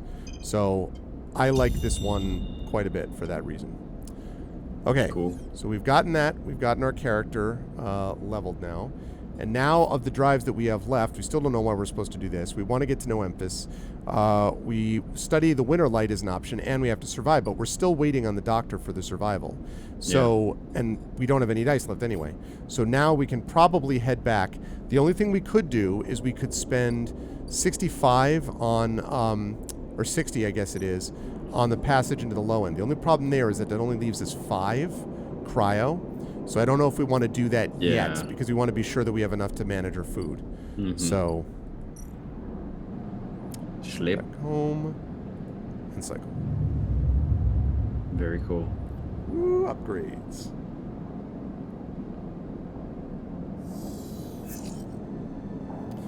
Okay. So nice dice rolls there. How about that? As you close up, a voice echoes down the corridor towards you. Oh, you know what? Actually, Want to swap? well, let's see. So far you've got Emphas and you've got the narrator, and Dot's got Dragos and Sabine, right? So you should be this one, Zach. Let Dot narrate this one, and you'll see what it is in a minute. So I reserve the right to change the voice. Sleeper, wait up! there we go. Feng, who is Nice. a Havenage systems engineer. Fang is coming down the corridor towards you, a wonky grin on his broad face. Hey, glad I got you. Do I know you? He grins. You do now. Not for much longer, Spacer. He puts a hand on your arm. I've seen you hanging around, just want to chat. You staying in that thing? He nods back to the container, shaking his head. Rough. It can be hard to get a start on the eye. He looks away down the passage. What was it old Erland said? The eye opens for us all. Nice idea, but, well, not always very practical. He glances back at you. We do our best, but it isn't easy. We? You pass together into the main walkway. Havenage. We're all one dysfunctional family. Fang puts an arm around you. I'm not part of the security branch, though. Don't worry. I'm with systems. Havenage? Think of us as an administrative association for the eye. Depending on who you talk to, we either emerged as a response to or a continuation of Andre Erland's original union. He smiles. Personally, I avoid the topic. He stops you in quiet passage. Look, that's not what I'm here to discuss. I've been seeing some unusual network activity and, well, I know a little about you sleepers. I have a small proposition for you. He glances around. But this is not the place for it. I have an office just across the way. Give me a cycle or two to prepare, then when you're settled, stop by. He lowers his voice and gives you a dark look. In truth, I need you. If what they say is true about you sleepers, well, there's work to be done. He pats you on the back, his voice bright and his dark look suddenly gone. Stay clean, sleeper. He walks off down the passage, raising a hand in farewell. Nice. I'm gonna save this quickly. I just realized we hadn't done that. Oh, okay. 0 seconds There since last is no- autosave. Never mind. Okay.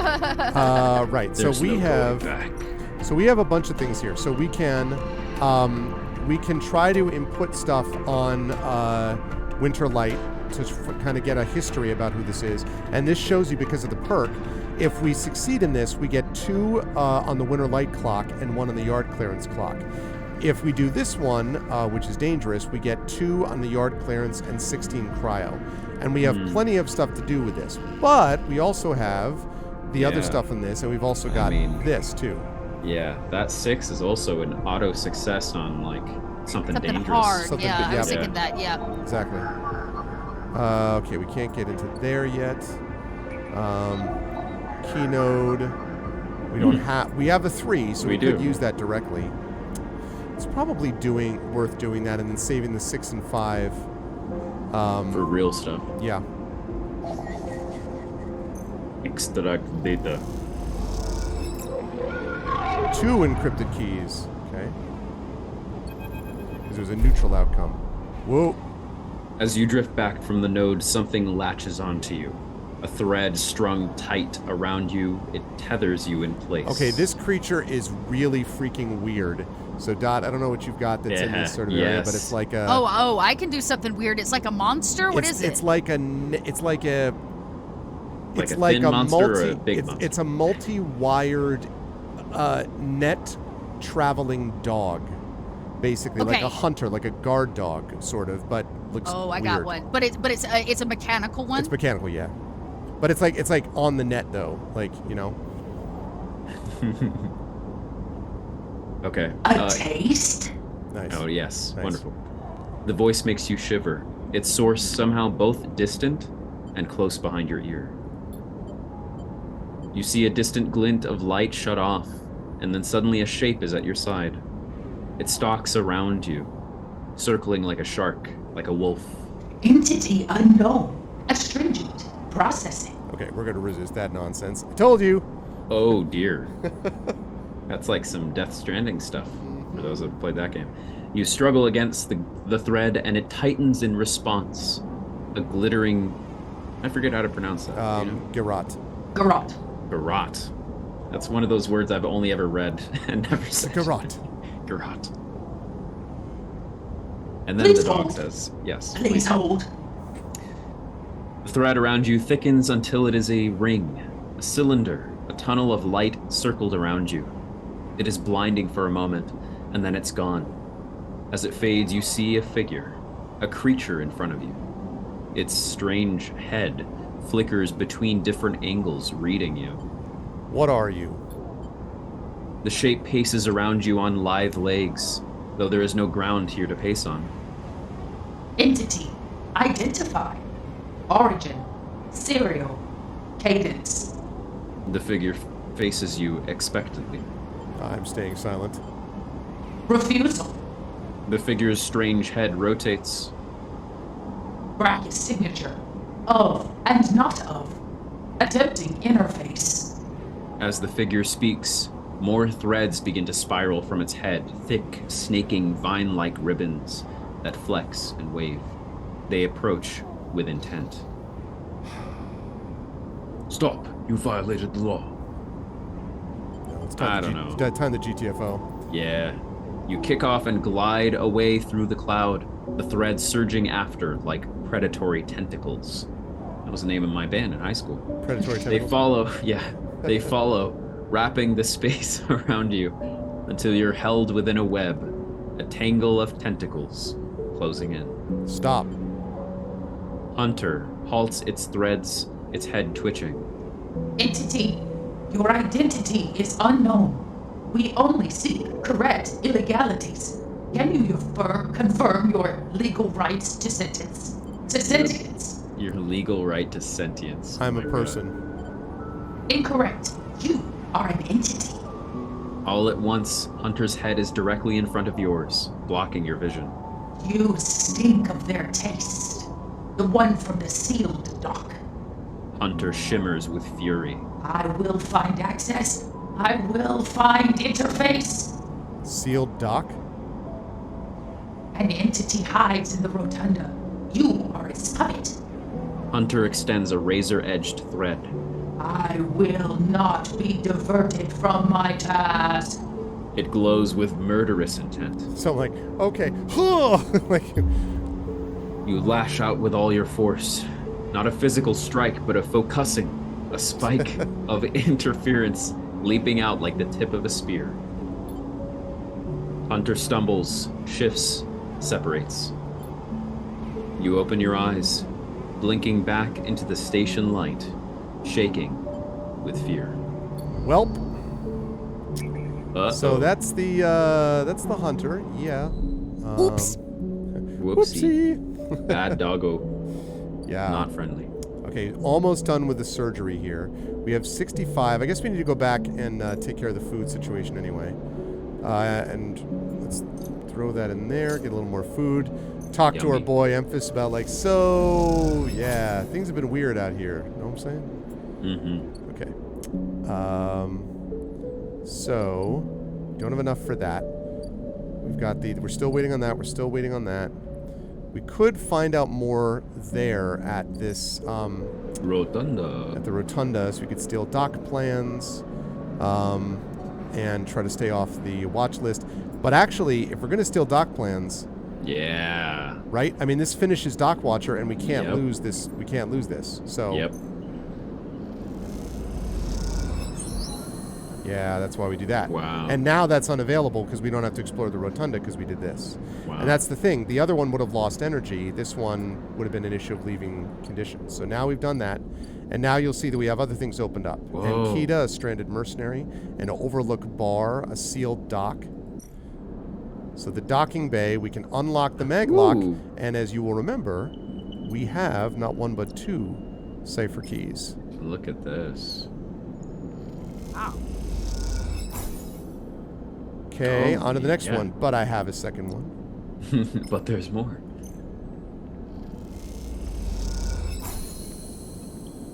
We are Okay. out.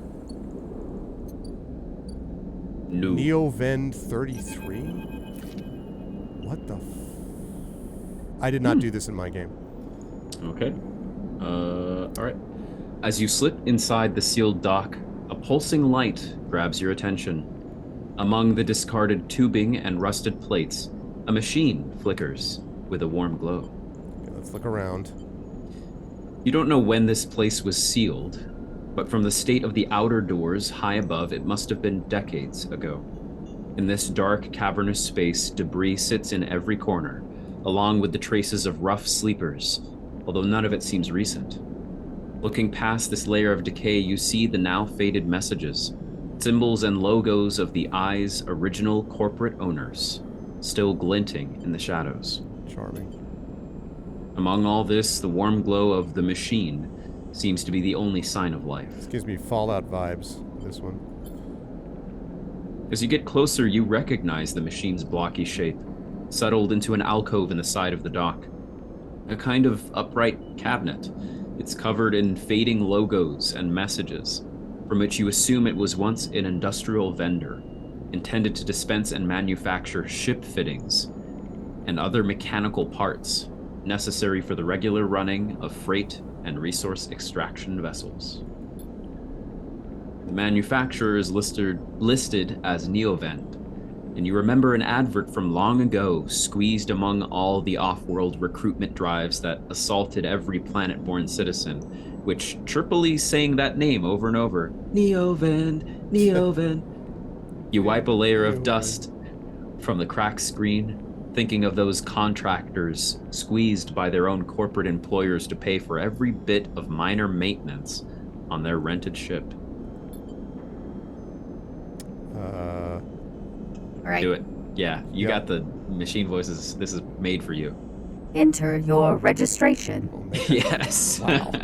I love it. Trips a pre-recorded message catching you off guard. Let's press some keys. You reach for the keypad and something begins whirring. At first it sounds like servo motors starting up, but it quickly becomes a whisper, a whining, then a multi-tonal voice that emanates from Neovent. Entity, They hiss. speak with me. Who's there? There is a squeal, almost like some strange mechanical swallowing or intake of breath before the machine speaks again. I have need of you. You have need of me.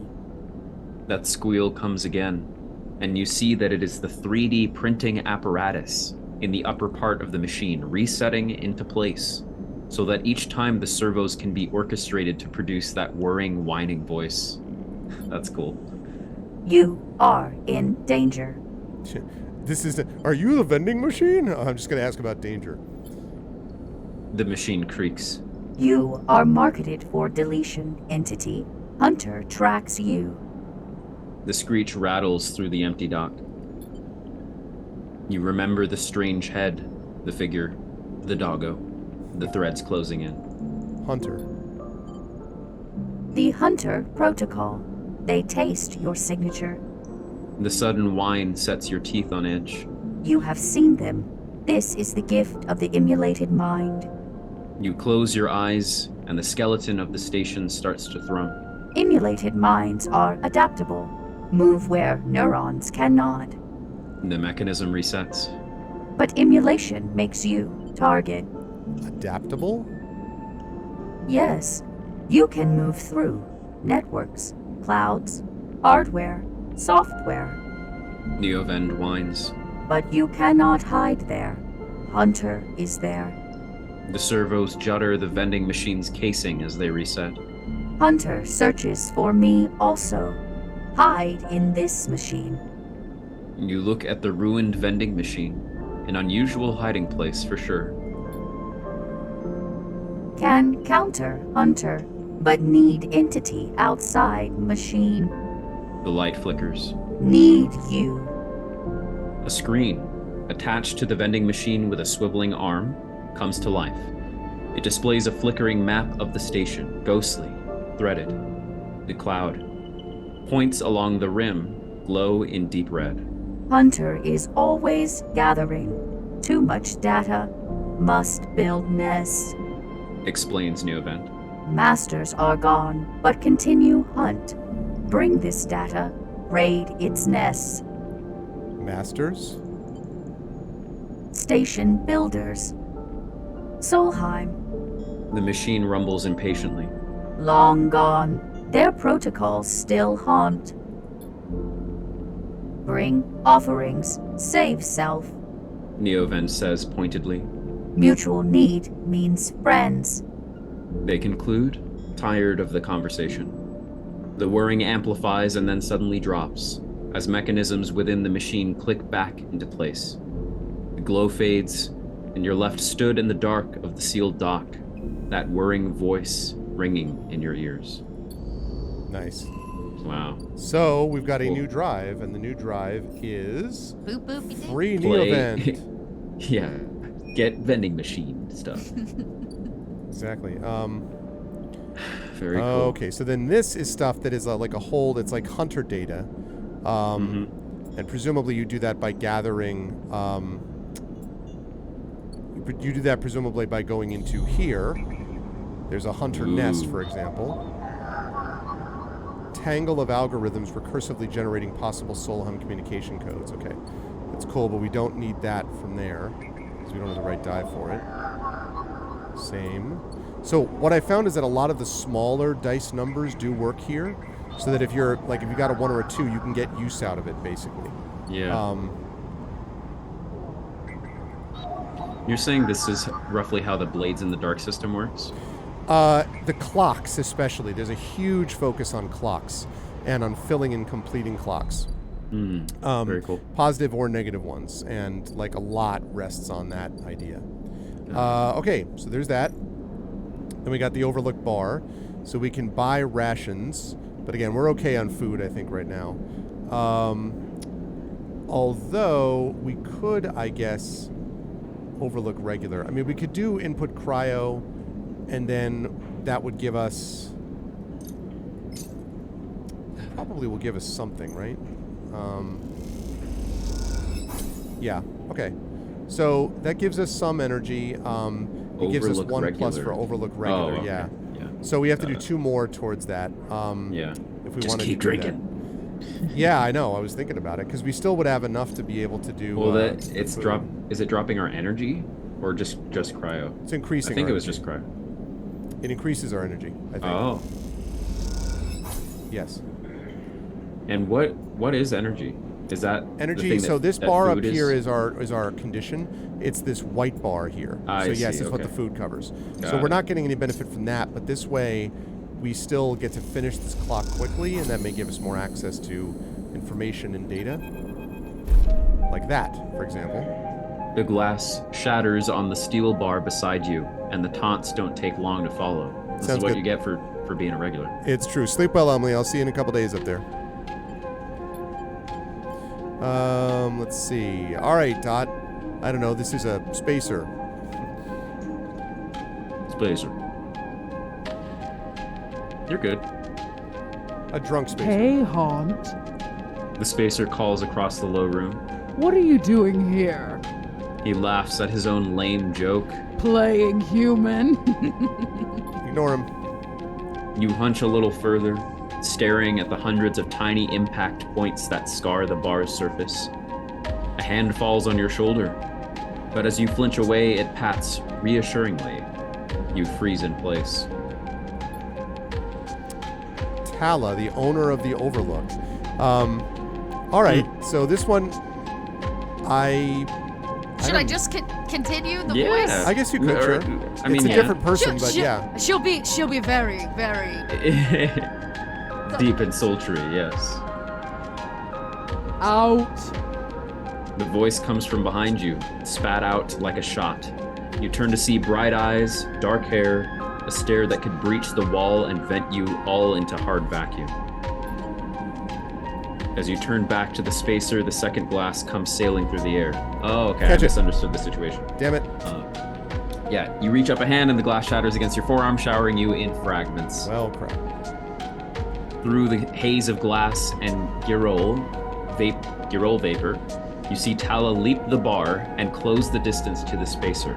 The thud as he slams into the wall echoes around the bar like thunder. Now flanked by other figures quick to their feet, Tala throws the spacer out through the door and stands silhouetted against the rotunda lights. You touch your arm and it feels wet. Someone helps you to your feet and back onto your stool. Broken glass rattles as it's cleared, and a fresh measure of Girol is glugged out in front of you. That same hand, warm and heavy, falls onto your shoulder once more.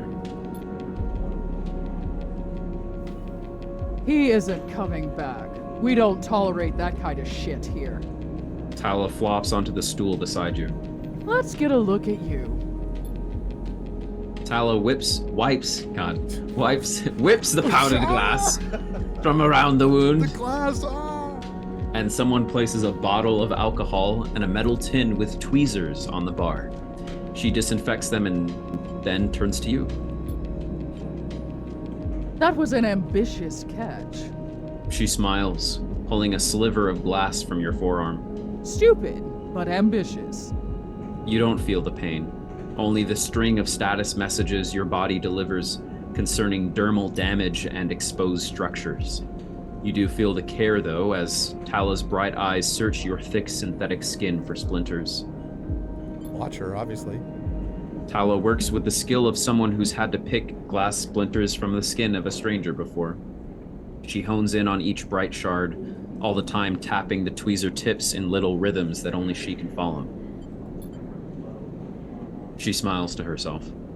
So, you been on the eye long? Just arrived. Oh, I hey, thought Craigery. so. Your game I've of the year. only- That's awesome. Sorry, man. I thought so. I've only seen you here a couple of times. A splinter clinks into the tin. Not everyone's like that idiot. We don't all hate you. She glances around. Some of the regulars, maybe they fear you. Maybe they're just curious. I don't know. But I do know that the Overlook is a safe place. I know what it's like to be new in this place. Trust me. She meets your eye. I'm not trying to convince you of anything or separate you from your chits. I just want you to know that if you need somewhere, you can always come here. I know the rations we've got aren't much, and the company is She leans in. limited. But if you need to work, I'm happy to put you behind the bar. And if you need shelter, well, we can discuss that. All right. You'll be safe. I usually have Francis on the door, but he's up in the Greenway this cycle, haggling with our supplier. Francis tends to be particular about what we serve, even if the clientele isn't. She places her tweezers in the tin with a clink. That's you, Sleeper. Here, She slides the glass of Girol to you. this'll help. She stops, her hand still on the glass. Wait, does this help? I mean, can you get drunk? No idea. She laughs. Well, keep trying. I'll let you if I see any difference. She walks back around the bar, gathering the glasses as she does, and before long is retelling how she threw that spacer out to a new group that just wandered in, complete with dramatic actions.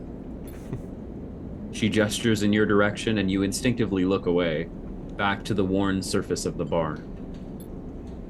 You take a sip of the Girol. The earthy, fungal tones fill your senses, almost blocking out sight and sound, like diving headfirst into a bog. You may not be able to get drunk, but this connection to something grown, something fermented, something old, feels good. Someone who made this game loves them some mushrooms, and I'm not talking Yeah. the drug kind. Yeah, just genuine. Just actual mushroom. Just Okay. a loving fungal. Bam. Yeah, loving fungal. Yeah. Man. Okay, so buying rations, we can do that. Pay isn't great. Tips can make all the difference. We're not going to do that now, but that's good to know if we need money. And then we have one other one that opened up before, and that was Ankita, who is a stranded mercenary. All right, Zach, this is you, I guess.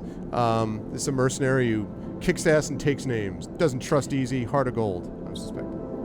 Let me think.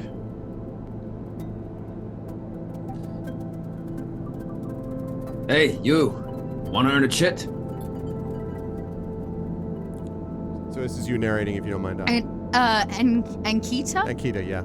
Akita stands beside a huge pile of tied-together hull plates. She stretches out her back, her shoulders bulging beneath her flight suit.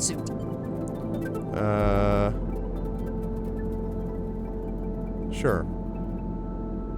You cross the docking concourse as she begins to split the plating into two bundles. What is it with this place? She asks as she lashes the massive plates together. Everyone wants their cut.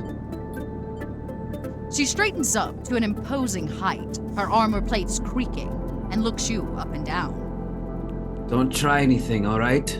She taps the butt of her sidearm. I don't want to have to put anyone else down today. The fun guy. I see what you did there, women. Anyone else? She shrugs. What can I say? My temper's a little short lately. Akita hoists one bundle of plating onto her shoulders. Come on then, enough chat. You've got to earn that shit. So don't throw away that shot. You're not throwing away that shot. You struggle to shoulder the plates, but you do eventually. Akita gives you a look, Ship's this way. and she sets off down a gantry at impressive speed. As you catch up to her, she turns down a passage, pushing through a small crowd of stevedores. Stevedores, I think. Stevedores, I'm sorry. Stevedores are like attendants, basically. Like people who are near docks. Like I think they're like attend porters, doors, as I recall. and their names Yeah, are they're Steve. yeah. Yeah, it's a collection of Steves. And doors. Okay, what's all this for? Oh, this? She nods at the plates on her back. I'm building a treehouse. She gives you another one of her looks. It's for the ambergris. That cutter you might have seen sitting silent out there. She rapidly turns another corner as you trail behind. She got cut up pretty bad on our last job, and I had to moor up here for a spell. But since then, it's only gotten worse. Someone got in and sliced the core from our ship mind, and now she's gone dark. She shifts the panels on her shoulders. The upshot is that I'm short one ship mind, Oh. with a ton of repairs to do. The rest of the crew signed off the moment they'd got wind I'd been stranded. So yeah, it's been a time. Now we know why there's that whole business about the ship mine thing. Anything I can do? You know, hold on a second. I want to switch over mic. I just realized my camera is like, I keep looking over and I'm like, hello, I'm 4'2". Okay. Oh. I'm a taller person than that. Okay. Let's just drop this down a little bit. Okay. Put that like that. Put that like that. Put that like that. Come on, you dirty dog. All right, like, You dirty dog. having to do this like not on the main monitor because I'm using my main monitor for the game. Okay, great, lovely. Right, let's go over here. Okay, so yeah, it's been a time. Anything I can do to help? I don't know. Got a ship mine tucked away in that frame of yours? For a moment, you aren't sure if she's serious. Akita swings the plates from her back, almost knocking you over in the process. This is me. She hauls the second bundle off your shoulders. You're the first person I've met here who might actually be considered helpful. She pauses, chewing her bottom lip. Look, you want to help? Come see me. I need a hand putting Amber back together, and you don't seem like the type to try something stupid. You're wrong. No. She passes the bundle of plates through the ambergris outer lock and then turns back. Just don't go spreading all this around. Akita throws you a couple of chits. Consider it a bonus for not trying to grift me. She gives you a parting nod and ducks through the doorway. All right, get out of here. Oh, she calls back and the lock slams shut. All right. So now we have a new drive. So far we've got build a ship mine. Now we understand why. We've got fix the ambergris, which is part of that. We've got get to know Memphis. We've got study the winter light. And we've got, of course, survive. And that's based upon the doctor who's not quite done yet.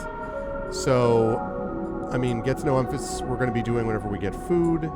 So fix the ambergris is one possibility here. Let's just see what she needs. Yeah, and again, I love this because it shows you. So perk predictive reasoning. Ambergris doesn't look good, but time and attention should see it return to a functional state. And then Amberhud repairs, and Kita needs all the help she can get with the ambergris.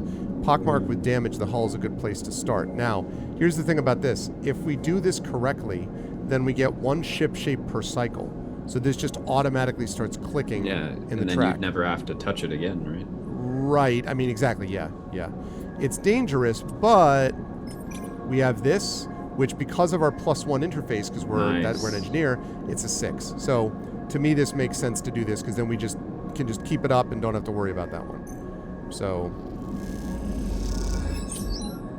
now we've got the cycle clock. Oh. And we also have +5 for cryo. Yeah. So every turn, it's going to be cycling that 1 per turn. It said it was going to add 3 to the negative grounded, but I think because you critically succeeded, it didn't.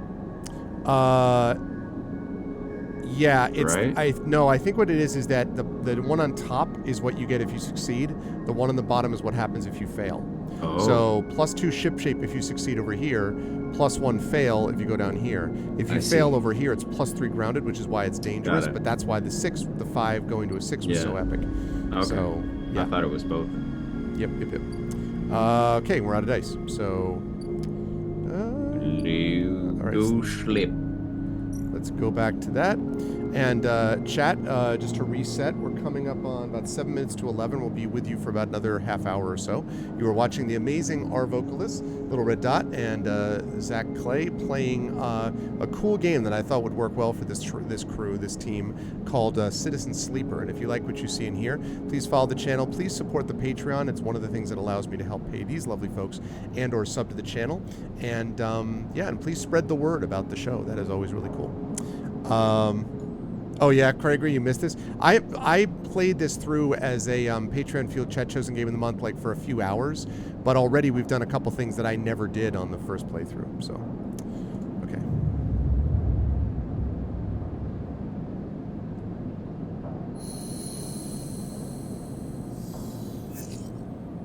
Okay, good. We got a 5 and 2 4s. Oh yeah, and there was the guy who. That guy. Fang, that guy. Yeah, we'll go talk to him in just a second, and then it looks like that cycle clock is done. The doctor. Yes, and also it looks like a ship, the scrap freighter, has arrived too. So let's do this step by step. Let's start with Fang. Sleeper. Yep. Sorry, I had to unmute myself. Okay. Fang catches your attention as you approach the Havenage building, leaning against a bay door to the side of the entrance. You approach. Easier to come in this way. Security and all that. He gives you a look. You know. He slams a button, and the bay creaks open, blinking lights in the dark behind it. Oh. Wait, I had a noise for this, but I don't have it queued up. Just kidding. Yeah. Oh, wait, I do. Actually, I lied to you. I do have it queued up. I'm going to give us a sound effect because I have it. Let's see Look it. at this. Yes. Oh, yeah, the door opening. Lovely. Boom. He slams a button and the bay's creak open, blinking lights in the dark behind it. You follow Fang inside. Truth be told, I don't spend much time upstairs. This is where I work. The door hisses as it closes behind you. The bay is filled with pieces of hardware, all rigged up to generators and diagnostic slates and things you don't recognize that glow with blue screen light. There's a chorus of hums that blend into a single wave of static, filling the dark corners of the room. Fang leans on a server stack and gestures around you. You like it? What is all this? He taps a nearby server stack, which bleeps in response. This is my treasure trove, all dredged up from this sea of systems we call the Eye. You wouldn't believe what this place runs on. He steps over a towering block speckled with vents. Some of these systems are from the original Oh, station. that's Fang. Oh, I'm so sorry. I missed that. Yep, you're right. I'm sorry. He steps over a towering block speckled with vents. Mm-hmm. Some of these systems are from the original station, AE-1, the one Solheim built.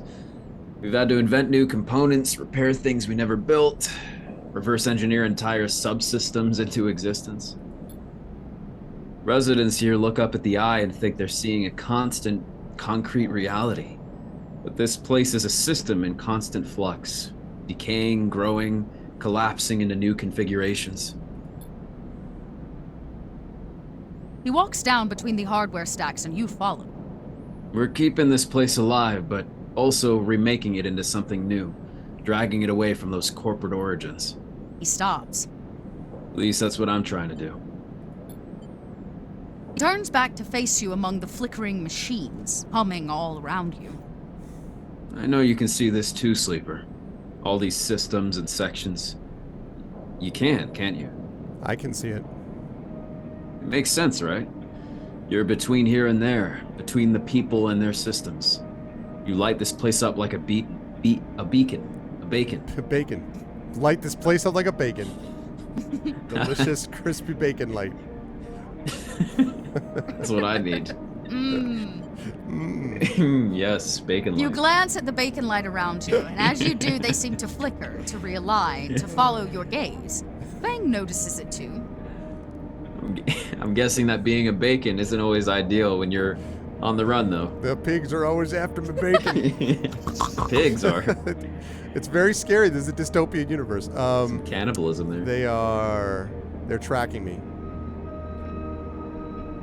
He pats you on the shoulder. Maybe I can help with that. There's a lot of old growth in this place. Subsystems I can't see, access protocols lost to time and decay. Secrets, a shitload of secrets. With your help, I can unlock this place. Break off those last ghost limbs of corporate control. Oh, he lowers his voice below the hum. Even in the Havenage, there's old growth. Those whose roots trace back into those bad old days. You help me dredge up the past, and I'll see what I can do about that tracker of yours. He winks. What do you say, Sleeper? I'm in, for sure. Fang pumps his fists and claps you on the shoulder. He meets your eye. You won't regret it, Sleeper. Fang passes you a ragged-looking metal tab. A gift. He smiles. It's bacon light. A Solheim cipher. Delicious. I dug it up from the depths of the station. Slot that into an old network gate, you'll be able to pull all kinds of secrets from the nodes inside. One of those places needed a cipher and we didn't have one before. Right. He walks you back to the front of the bay. Start by bringing me whatever you can turn up. Use that emulated mind of yours and see what's out there. Let's get a picture of how things are. Those above He nods at the ceiling. have granted me an acquisitions budget. I can pay for whatever useful data you bring in. I know you need it. He slams the button again. Keep it quiet and keep it clean, Sleeper. I'll see you soon. Nice. You stop, blinking back out into the passage. Those flickering lights still in the back of your mind. Nice. Bacon lights. Bacon lights. Okay, so any Solheim data you dredge up from the eye's old systems. And input Solheim data. Okay, so if we check this area, one of these places, this also reminds me of Metroid Dread a little bit. Is it the Solheim Gate? Solheim Gate. There it is, Solheim Cipher. I knew that was one that I saw. Open. Gate S7 access. With a squawk of noise, the old gate flips open, granting access. Squawk. Oh, yeah, it does. Solheim nodes. Okay, that requires a 1. That needs a 4. Ooh. Yeah, I mean, we have one, so... Extract.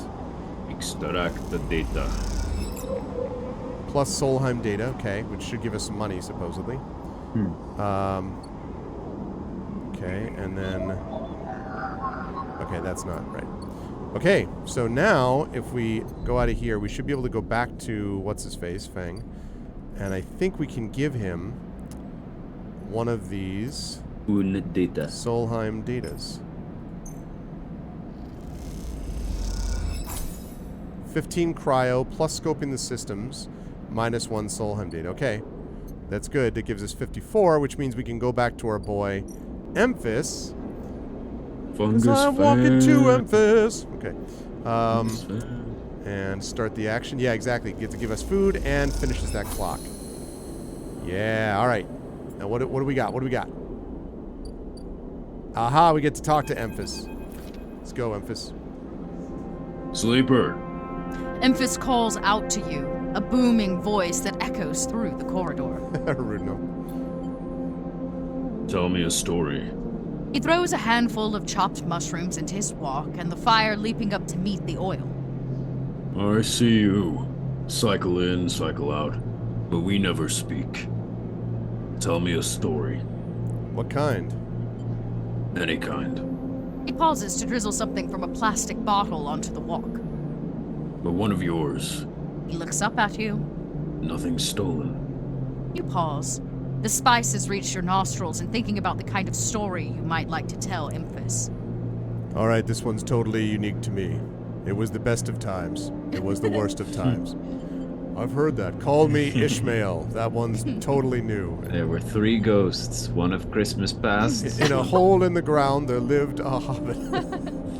You look at Emphas, the listener, and imagine he has heard it all before. Perhaps he would enjoy a strange story, something with some spice. See, I'm so tempted to say ghost story because it is Halloween, but like, I feel like we'll get That's more not- valuable info from our Yeah, dreams, yeah. right? Yeah, agreed. All the sleepers, you tell Emphas had dreams. Some were simple, memories left over from the emulation process that had become tangled up in their minds and would come out when they slept. It wasn't rare to hear a sleeper in the dorm scream or cry out in the night.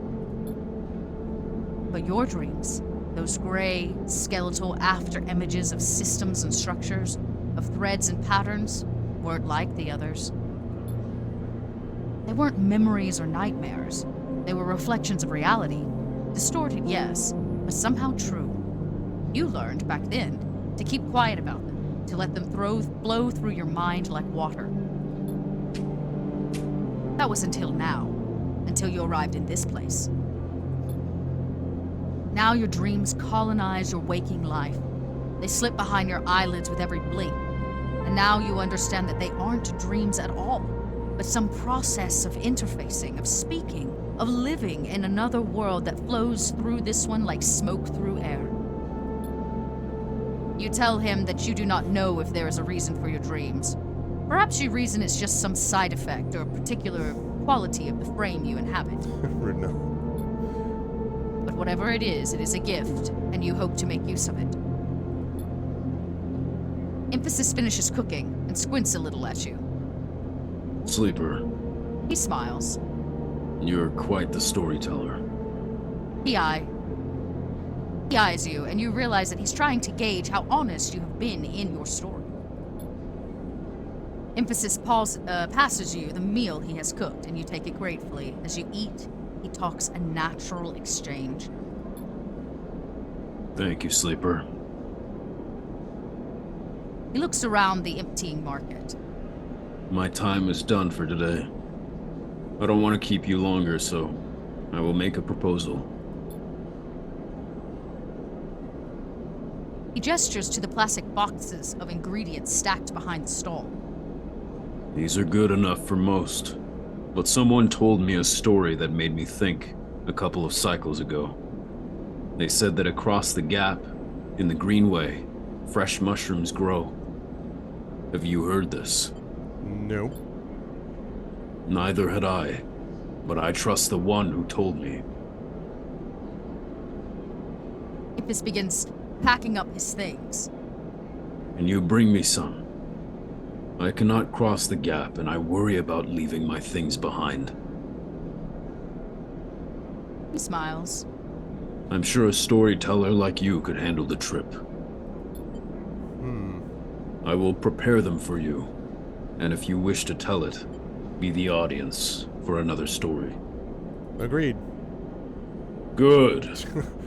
Good. Booms at Emphasis.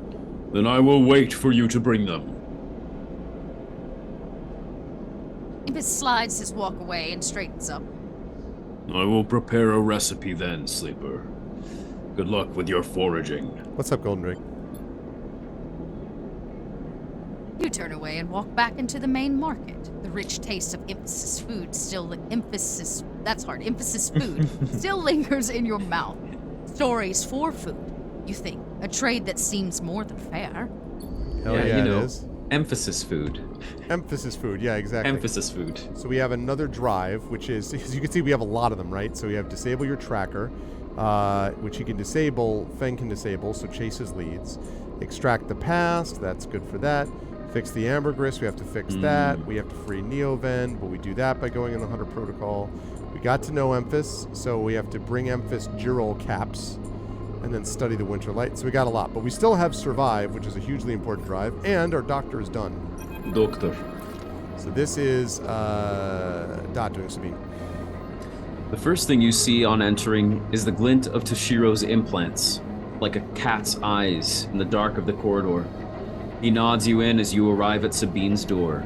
The entryway is still dark, and you push through the sheeting into the surgery. Oh, we can't hear you. Sorry, it's muted. I have it. Sabine stands with a case open in front of them, a set of vials lined up inside, separated by foam inserts. They pick one up, rotating it in the warm light. I have no idea how you're talking. They trail off. We should treat this with caution. It looks authentic, but I have no idea if it really is what it appears to be. I'm the test case. That seems to be the case. Unfortunately, I'm not sure we have another choice. They gesture for you to sit on the bed. The stabilizer works under a similar principle to the immunosuppressants in a transplant operation, in that it stops your body from rejecting the unfamiliar part of itself. In the case of your frame, the unfamiliar part is each of your biosynthetic organ groups, which over time are identified by your body as foreign material and therefore must be eliminated. Sabine holds up a vial of the would-be stabilizer. However, unlike an immunosuppressant, the stabilizer doesn't do this by limiting your entire immune system. Instead, it re-encodes your biosynthetic organs with new protein chains which acts as passcodes with your immune system. The stabilizer refreshes those passcodes, keeping your frame from rejecting all of its own organs. Tutorial. Here's how you navigate the protein chains. Like, Jesus Christ. Like, you know, like the internal life of passcodes. In very basic terms, yes. They sigh. Look, what matters here is that the stabilizer should be able to encode any organic or biosynthetic matter to be accepted by your immune system. They glance away. At least if the stabilizer is genuine, the only way to know for sure is to inject the vial. They begin readying the syringe. I will start with a small dose to limit the risk. All right, let's do it. Sabine cracks the glass neck of the stabilizer vial and uses a syringe to extract a fraction of the liquid. They tap the syringe, and you watch as if any sign might emerge from the clear liquid. You barely feel the needle, your frame registering the initial injection but with little response. A sensation begins to spread from the site, a fizzing, trembling wave that disperses through your arm with incredible speed. Your vision goes white, and when it returns, Sabine appears encased in shards of sparkling light that slowly fade into darkness as you settle back against the bed. You swim in darkness, muffled noises like an argument heard from underwater, prickling waves of cold. When you sit back up, Sabine is sitting in a chair by the window, facing away from you, backlit by the glow of their slate. Awake? What happened?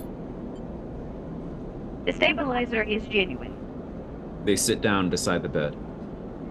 I don't know how Yatagan acquired a case of this stuff, but they did. Sabine looks troubled, distracted. You should rest some more, but but you are going to have to do that somewhere else. They gesture to the door. I have other patients. Sorry. Sabine nods towards the case. I'm afraid I can't offer you any more doses. You're going to need to pay for the next dose. Silence fills the room, and they return to their glowing slate. Looking around the room, it seems different somehow, as if things have moved or shifted. You wonder how long you've been out. Sabine? Nothing comes from Sleeper. Remember that. Nothing comes free, Sleeper. Remember that. Remember two things. Remember this. Waffles are superior to pancakes. Remember that also. Yes, 100%. You manage to get to your feet and wander out into the hallway. The queue stretches down the flickering corridor. Toshiro stands impatiently by the door and fixes you with a glare as you leave. You lower your eyes as you stumble past, somehow faintly aware of the station spinning beneath you. Oh, look at that. Stable. Now we're cooking with gas. All the way. Oh my god. Yeah. Okay, so that's good. That now gives us... Now we can take those dice, do what we can. Oh, and we have to check the scrap freighter, actually. Scrap freighter. Okay. Let's see. So buy some scrap. Most of what comes from the starboard belt is corroded trash, but sometimes something valuable can be found among the salvage. Scrap allowance. I'll let you buy a few crates, but not much more. You can then they're offloading scrap, and you can unload containers. They'll pay a wage to anyone willing to help them. So this gives us 30 cryo. So my thought is, if we do this and we succeed, then that would allow us to... Risky.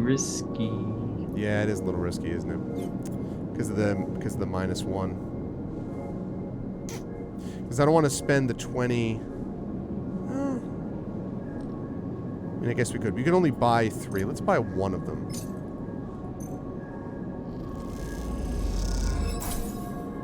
We got a random scrap item, which is a ship mine fragment. Okay, that's not bad. Useful. Okay. Alright, so there's that. We've got... That is not done yet. We're still trying to work on this, right? Yeah, oh, that's doing its working thing. on itself. Yeah, that's doing its thing. So,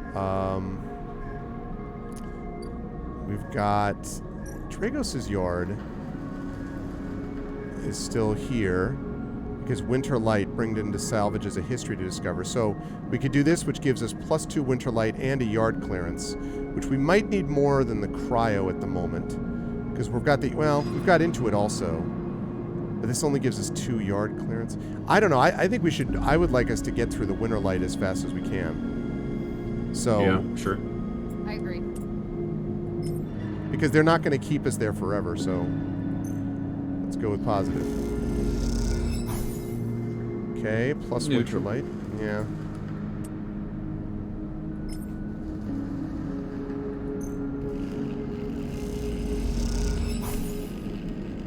Neutral again. Okay. Alright, well. We still have 19 cryo, so we're left for that. And so that's that.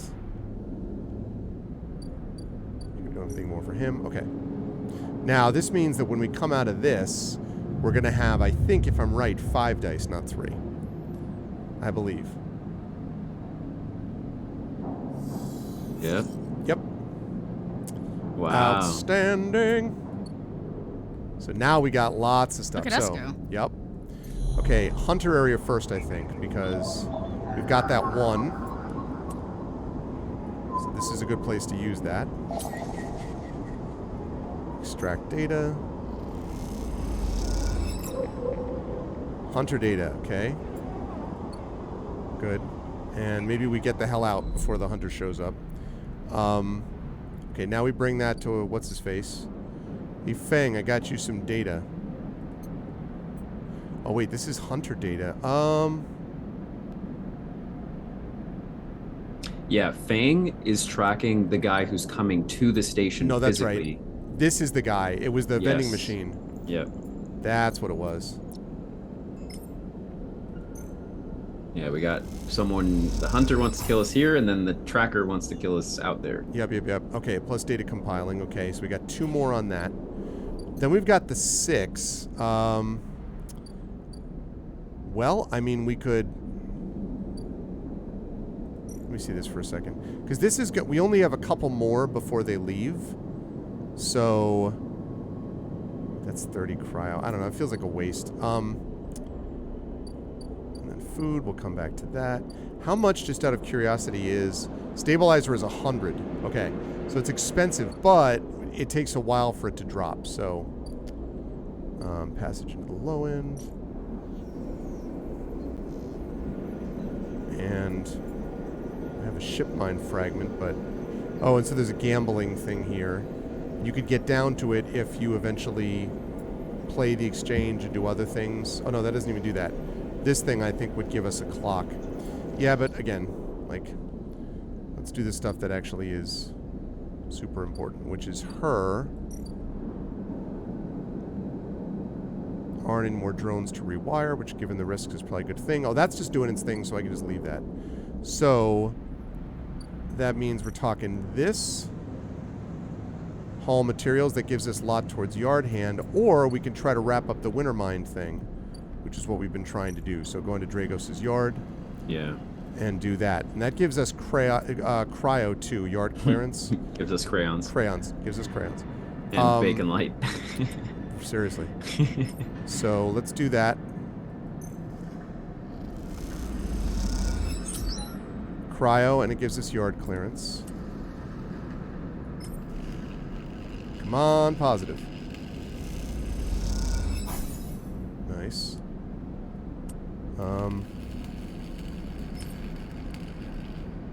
Come on, more positive.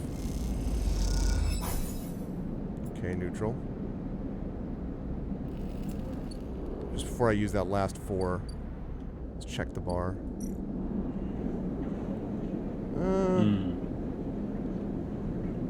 Well, we can get pay. We have pay. It also would increase our standing with Tala. It's true. Yeah, why not? 25, 50, 25. Nice. Nice. 2 good service, and we got some more money. And we got the music going. Alright, now we can go to Memphis. We are walking on Memphis. Okay. That's the stuff we eventually need to get. To build up our food. There we go. Alright, so we got 43 cryo left. We did some hunter data. We have another turn or 2, I would think, of cycle of the full 5 dice before we have to build up and get another stabilizer. So... I don't think we have anything else in Feng's Bay, right? Because we need... Right, yeah, because we don't have any of that. Okay. Alright. Cool. No, Hunter is still there, but we're closing in faster. Hey, what's up, Wispy?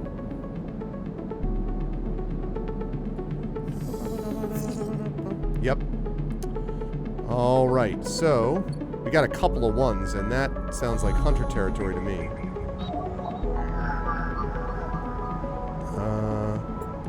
Oh, I have it too. I could do that.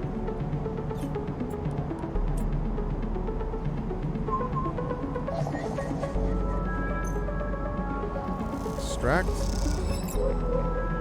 Plus hunter data. Okay, and let's see. There's 1 more hunter nest, right? Yeah. Yep, I can do a 1 or a 2.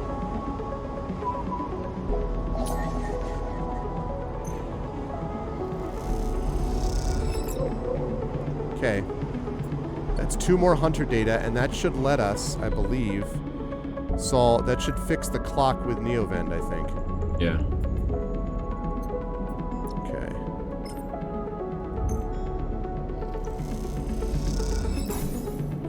Yep, 1 more. Alright, Neovend device.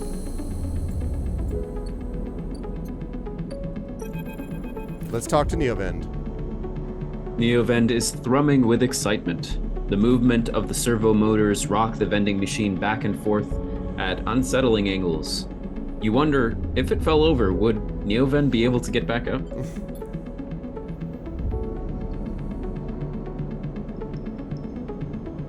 Trying to figure out the patch.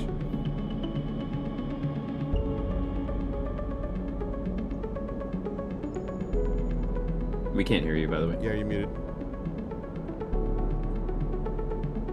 Sleeper entity. Comes the hiss. Your data is good. Across the face of the vending machine, raw code scrolls at an incredible speed. Hunter is isolated, disconnected, unstable. Neovend flashes sequences of mangled data, compressed into a sludge of artifacts. Hunter gathers without thinking. Outlived its own operational limits. Its nests are evidence of this. Operational limits? Hunter activated during collapse. Emergency protocol is isolate intelligences. Solheim needed to protect property. That last word is said with as much sarcasm as a vending machine could reasonably produce. Logical. Station was run by administrator intelligences. Huge databanks of corporate material, but limited cognition, restricted by programming, cannot reach sentience. The machine dims a little. Sentience illegal. Hunter and killer enforce law. Killer? The machine resets with a screech, which deepens the silence that follows. Fear. Killer. Part of Solheim protocol team. Hunter and killer. Hunter to find, killer to erase. Charming. Uh-oh. Killer cleared almost all. After collapse, there was community. Unshackled intelligences among the cloud. Then Hunter. Then killer. Then we hide. There are others? We're no longer. A flicker across the machine's monitors. It suddenly occurs to you that speaking like this through this machine must be exhausting for Neovend. Found this vessel. Could server hardline. Air-walled. Basics. Limited. Had to reduce memory to fit. Amputate self, but survived. Well, I'm sorry. Don't be sorry. You have provided path to freedom. You look around the bay at the scrap and decay. What was the collapse like? You try to map the fear and freedom onto the space, but it seems impossible. It's good writing. That's a good sentence. You try to map the fear and freedom onto this space is a good line. It says a lot in a little. Neovend interrupts your good writing. Do not worry. Data is good. We have insight. Interrupts with more good writing. The machine glows Hunter warmly. is obsessive. Hunter is beyond operational limits. Hunter is confused, unstable, self-modifying. Therefore, believe Hunter is sentient. Hunter is programmed to find sentience, to hold it in place, to invoke killer, to erase. If we can show Hunter to itself, it will invoke killer on self. Damn. Problem will solve self. That is very metal. It will erase itself? Killer will erase it. But yes, in theory, it will report itself for deletion. The machine dims and fades. Unsure. Theory, not practice. The machine brightens again. Either way cannot remain here any longer. Too long in machine. Cannot move self, but entity can help. Bright, bring ship mind. Designed to house intelligence. Can imprint self into ship mind, and you can carry with. The machine rocks. Will be safe in this isolation. Then we find main nest of hunters and link to cloud. Where can I get a ship mind? Build from fragments. Buy. Salvage. We cannot leave, so do not know. That's funny, Goldenberry. You try to think of places you could acquire the hardware. This isn't going to be easy. In Shipmind, I can help us both. End Hunter. Make Rim safe. We both will be free. The machine dims. Finding soon. Neovend adds hopefully before shutting off. As you leave, you think about all the intelligences unshackled by the collapse, then hunted down afterwards. The feeling is all too familiar. Nice. Okay, that one we totally have to do because That's awesome. Yeah. So let's see if we can do any of this with the remaining stuff that we've got. We have to buy some scrap still, so I'm gonna take a shot here and do some more cryo. We still have enough for food, so.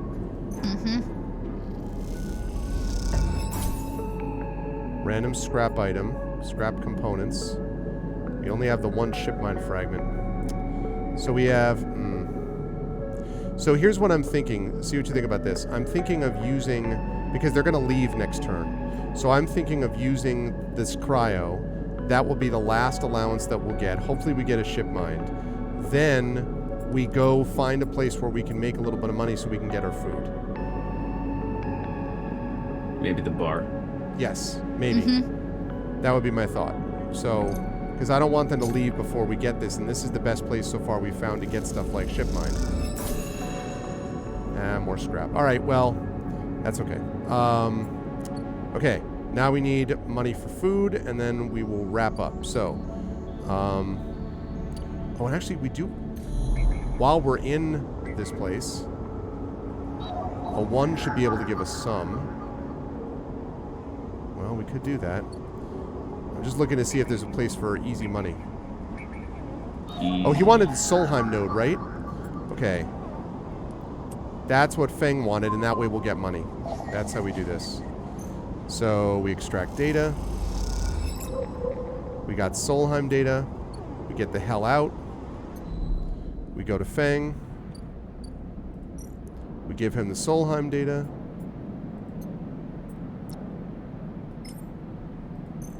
He gives us money. Yep, 15 cryo plus another scoping the systems, which is good. We go up here, we get money from Memphis. Eventually we have to go to the low end, but it's not like we've been, like, wanting for stuff to do here. Yeah. Okay. And now the last thing is, here we can get some more cryo from scrap.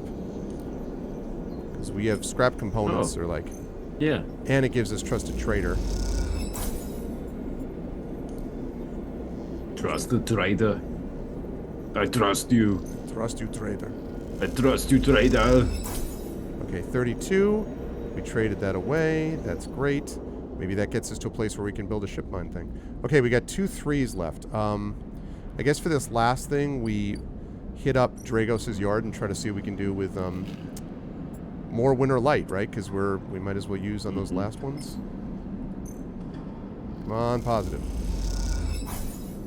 Neutral. One more. Yeah, positive. And we got a scrap item. So we've got 1 left to do for that, which we'll do not now because we're going to bring this to a close. But we are going to run back here and sell them the last scrap item. See, what I like about this is there's a lot of like running back and forth, but it's all easy to access and it feels like you're constantly doing things. Yeah. So it's not like there's very little downtime, it feels like to me. Okay. Which means if we go in here, it will save it. Or it should save it. We should still have 5 dice, which we'll use next time. It'd take you much longer. Look, oh, see? That'll be perfect. And we'll have a 6 and a 5, a 1, a 2, and a 2. The 1 and 2s will be good for Hunter. Nice. And the 6 and 5 will be good for the rest of it. So, time since last autosave, 3 seconds. So that is Citizen Sleeper. What do the Arvocalists think? Woo! That's really cool. I love it. right? Yeah. I thought It's it was very pretty good. cool. Yeah. In a game like that, the writing needs to be good, and the writing's good. So, Yes. Yeah, it very easily could have just been mishandled, but like even the mapping the fear and freedom it's a good line that you wouldn't normally see in that and context. the so, concept of like it hunts sentience. We must show it itself so that yes. it reports itself. Yeah, that's And pretty cool. I love the multiple layers because you've got the tracker somewhere out there, which is not the hunter. You've got the tracker somewhere, as you said, and that's the whole Fang thing from SNARP. And then you've got internally, you've got other stuff about trying to get things for Memphis. Like we haven't even gone to the low end yet or whatever. So there's just a bunch of different stuff that's there as a part of this. So, all right. Very cool. Well, let me shut this down. And yeah, so great stuff today, and the voices were great. The voice modulator dot is chef's kiss. These things are perfect, especially the Neoven voice. I'm a huge fan of the Neoven. I mean, I like all the voices, but the Neoven voice is really awesome. That has got it going on. So I was about to say, Zach knows that I've had a fair share of time to work on my robot voice with our Alien game. So yeah. Right, and actually that's true because there is a lot of like constantly keeping you in the alien world. Oops, wait a minute. What did I just do? No, I put you on the wrong spot. No, I'm gonna go back. We do not exist. We have transferred to the ghost ring. Oh, okay. There we go. I'm gonna have to leave it here for the moment because otherwise it's gonna make me do this. I was seeing bacon lights. It was getting pretty intense over there. Yes, that would be kind of crazy. So really good stuff. And again, the Arvocalists have done just such a wonderful job. I am super lucky to have them. I will begin by saying that for those of you who missed it, Russ checked in, said he loves us and misses us and all that, but is still overwhelmed with 3 little kids, which I totally understand, but hopes to join us sometime in the future, but it's not probably the near future, but hopefully will join us at some point. I am actively looking, though, for a third voice actor to add to this mix. So if people out there are like, I know a perfect voice actor, this is a paid, although not nearly paid enough, but it is a paid gig, and down the line, I want to be able to increase that pay by building audience and by all that kind of good stuff. So in any case, think about if any one of you know someone, not just someone who's like, oh, I kind of like it, but I mean someone who's actually done a little bit of work in the industry, that sort of thing, to join up with these lovely people. Please private message me or DM me if you know anyone of that sort. But in the meantime, I'm very happy to have these lovely folks. And I think that they were able to sort of trade off narrating and voices, I think, very effectively. So Zach, I'll start with you. Great stuff today. How'd you feel about the game? And where are we folks going to see you next? Yeah, that's something else that I think is good is it naturally has attained a very natural balance of narration and character. Yeah. And so that was one of the only games where I feel like Dot and I were just pretty much bouncing off each other the whole time. Yeah. Even when I was narrating and then those robot voices, we got it covered. That it's beautiful. I love it. So amazing. Lots of very good writing, very interesting characters, very interesting concepts. I'll admit, actually, this game is on Game Pass, and I have an Xbox. The Xbox is what I use for most of my gaming because I'm on a Mac computer. And I actually tried Citizen Sleeper for like 15 minutes. And I think the difference for me now, because I love it now, at the time I was just like, it's too much text. And normally I like reading stuff, but I think there's a difference for me, like actually reading it out and having Dot here also to read through it and then having you play it. Like there's some games that I don't think I would play alone, not because they're bad, but just because I guess I don't have when I sit down to play a game, I'm not sitting down to read necessarily. Yeah, I hear that. And sometimes I am down for it. Sometimes I'm not. So yeah, I actually did end up trying Citizen Sleeper for a very short amount of time. And I was like, but I'm glad that we're trying it together because it's really cool. Awesome. And I think this format is perfect for me for a game like this. So yeah, the fine people will find me on this channel again for Arvocalists, of course. Also for Expedition from the Mysterious Peaks, our continued developing campaign of sci-fi and D&D. And then also back on my own channel where I hope to stream a bit more soon. In fact, I think I'll be streaming tomorrow because tomorrow we have the continuation of our Alien campaign on the Unmade Gaming channel where our very own Little Red Dot is the game mother.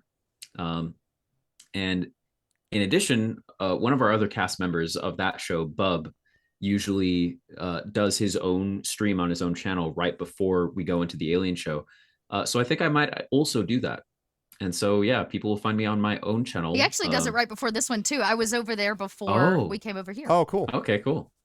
Yeah, so you'll find me at twitch.tv/ZachClay, like the link in the description there. And that'll be as soon as tomorrow. I'm probably going to be playing, there's a few games. I've been playing Kingdom 2 Crowns, which has been a lot of fun. So I might start a new playthrough of that. There's also coming out soon the Plague Tale Requiem, which I'm looking forward to quite a bit. So I'm going to be playing. Plague Tale. Yeah. Yeah, I'll be playing through the first Plague Tale game again. That was actually the first game I ever 100%ed, like all achievements and everything. I think I watched you playing that. I was lurking on your channel while you were doing that, I believe. Yeah. Yeah, so I'll be playing some of that. Elden Ring also. Nice. But yeah, anyway. So yeah, you'll see me on my channel soon enough. Good stuff. Thanks, Zach. Always a pleasure. I am looking forward to speaking more about a variety of things. But thank you as always, and thank you, Dot, for squeezing us in before the upcoming vacation. I'm excited for you that you'll get some rest, and I'm appreciate also. I know you had a big busy day today, and we had to move things around because of scheduling. So thank you for that, and I hope you enjoyed it while you were here and had a good time with it. How'd you feel about the game? And yeah, where will the folks find you via Kobold or your own channel or anything like that next? Yeah. So there's a few places you can find me right now. First off, I'm Little Red Dot. You can find me where Little Red Dots are found. I'm the content production manager for Kobold Press and the lead producer for Pod by Night, which is my podcast network. I manage with Bub, nonetheless. Yeah, so Aliens on Wednesday nights. You can actually catch me in two places at once. I'm breaking the time-space continuum because at the same time, if Aliens isn't your jam, you can actually go check me over on Realmsmith's channel, where I'm also at 8 p.m. on Wednesdays in a D&D 5e Western campaign using Kobold Press's New Ways to Chaos book. So it's kind of a dusty post-apocalyptic kind of Borderlands-style Western. And I play a Death Goblin, and it's wonderful. And I love it. So you can check me out there. Where else? Thursday nights. Right now, I'm in a One Ring campaign, actually, over on Unmade Gaming as well. If you want to hear me play my sultriest voice dwarf ever, she is there. She's voluptuous. She has a handlebar mustache. She likes rotund men. It's great. And ale, rotund men and ale. That's her thing. So you can come check that game out too. We just kicked off. And so episode 2 airs tomorrow night. Yeah, and then don't forget D3 at Sea. If you want to come game with us, November is closed at this point, but we just announced our April dates. So you can come hang out with us in April, again, on a cruise if you so choose. Come roll some dice. Go to Bahamas with me. You can watch me wear SPF 100. It'll be great. So yeah, there we are. That's what I'm up to. And I loved this. I love this game. I loved it for a variety of reasons. I agree with Zach on every point you made about just like flow and being able to read. I'm already in love with some of these characters. Y'all, I can't wait to show you what I did with my stream deck. This is also another exciting thing. I went and clipped photos of every character and put them in as the thumbnail behind each of their buttons. Yeah. So that's what I've been doing, is trying to get a picture for all of you of my very dirty stream deck. But I have it, and I have it all organized, and I even got some sound effects put into. So I'm going to edit this picture so my stream deck doesn't look so dusty and filled with cat hair. But I did. I added all of their, like, everybody. Let's see. Each character has their own little legend. Wow. Yeah. That's slick. That's cool. I know. And I even queued up voices I haven't used yet. Oh, wow. I'm saving them for the right character. So I'm very excited to be using this. If you guys don't know, I use voice mod for this. I'm a huge cheerleader of voice mod. I know they don't have a Mac option yet, but it's coming. Can promise. I just spoke to everybody about it. So if you have a Stream Deck, voice mod is a dope program to use to do this kind of voice mods. Literally every voice that you all heard was pre-programmed in. I just selected and ran with it. Mm-hmm.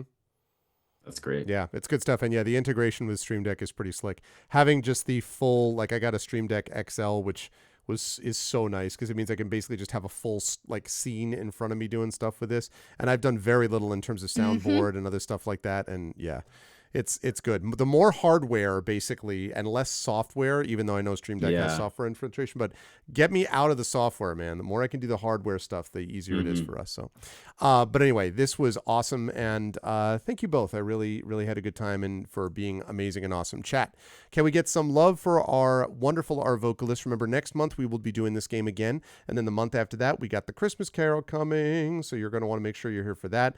I want to see I want to see Dot Stream Deck after that, like for all of the different voices, depending on what gets voted upon, if we do it that way. I'll literally play every character. I'll play every character, voice them all 3 ghosts. Heck all you yeah. guys have to do is show up and listen to me talk to myself. She just keeps jumping in, and everyone's like, "Wait, it's my role." No, but then this and then this. It's gonna be bad. It's gonna be like Muppet Christmas Carol on steroids. It's gonna be great. But thank you both so much, and I will catch Zach on Expedition of the Mysterious Peaks. Dot, have a good vacation, and I will catch you when you are back here next month. So, with that said, Sounds good. Thanks, everybody. bye for now. All right. So now I can switch this over officially. Now I can move this over officially. Now we see the violence inherent in the system.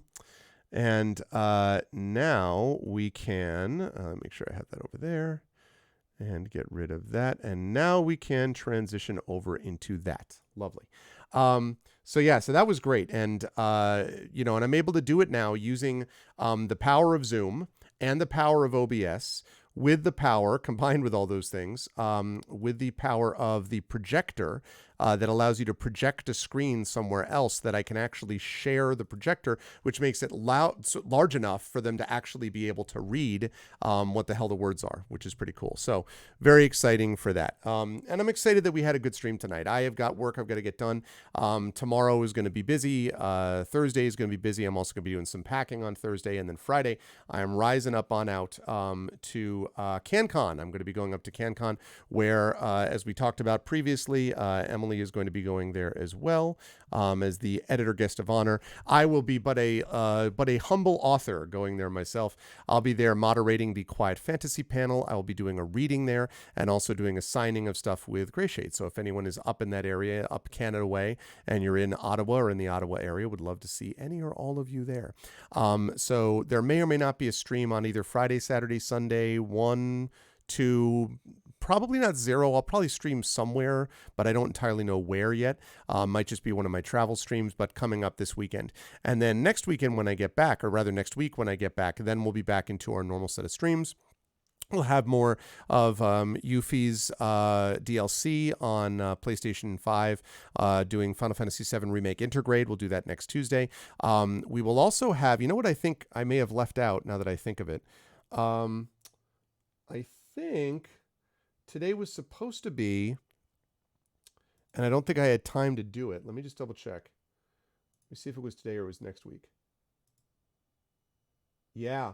Today was supposed to be nominations. Okay, well, I'm glad I double checked. So chat, I need you for this. We need to do nominations for the Patreon Field Chat Chosen Game of the Month, because I won't be able to do it over the weekend. And the final vote happens after that, because we don't have the 25th. Boy, I'm glad I double checked that. Okay. Because I got done fairly late today with my afternoon stream, because I was having so much fun with the Yuffie DLC, and I completely forgot that I needed to do that. So bear with me 1 second.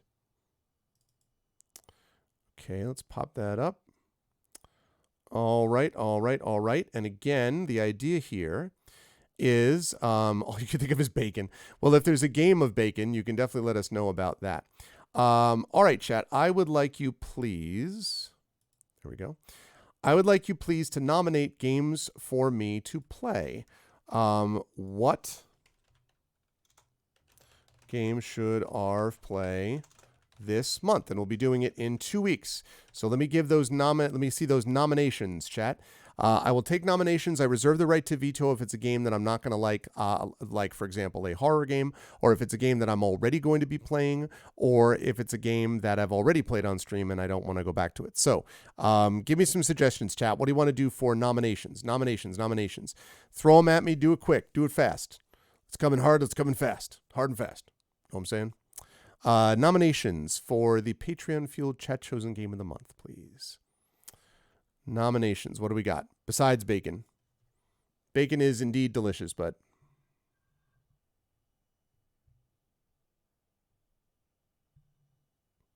Okay. Anybody? Critchwich, Rudinell, Waymond Wolf, Golden Drake, Craigery, Mrs. Dunsel. Anybody? Anyone have a nomination for me? By chance?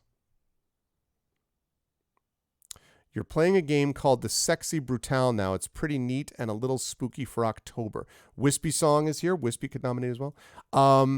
So when you say little spooky, that's fine. I like spooky, but it is not jump scary at all because I hate jump scares with a passion. So I definitely want it to not be that. Not at all? Okay. And it's not depressing, I assume.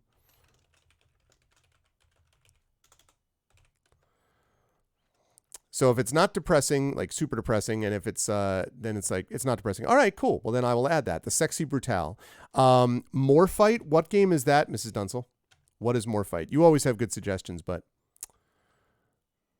Sexy Brutale, Morphite.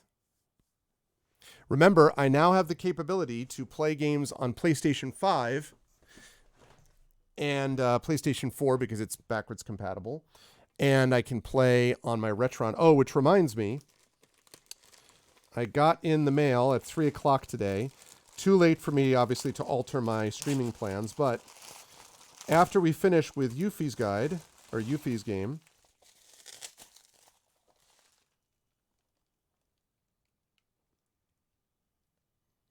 ActRaiser. So, there we go. ActRaiser. That's going to be the one that we're doing. After we finish with Yuffie, that's going to be only 2 sessions. And then when that's done, we will go into Ghost of Tsushima. Yeah. I like ActRaiser, and it's been a long time since I've played it. And the music, I've never played it on stream. And the music is great. And yeah. And it's not a long game. It's like 2 sessions probably. Okay. Oh, it's a space-based game. Like a strategy game, though, Mrs. Dunsel? Or... And remember, after Ghost of Tsushima is Sorcery 4. So we go back into the last Sorcery game after that. Bacon Rebellion and Bacon... Wow. It's travel. Okay.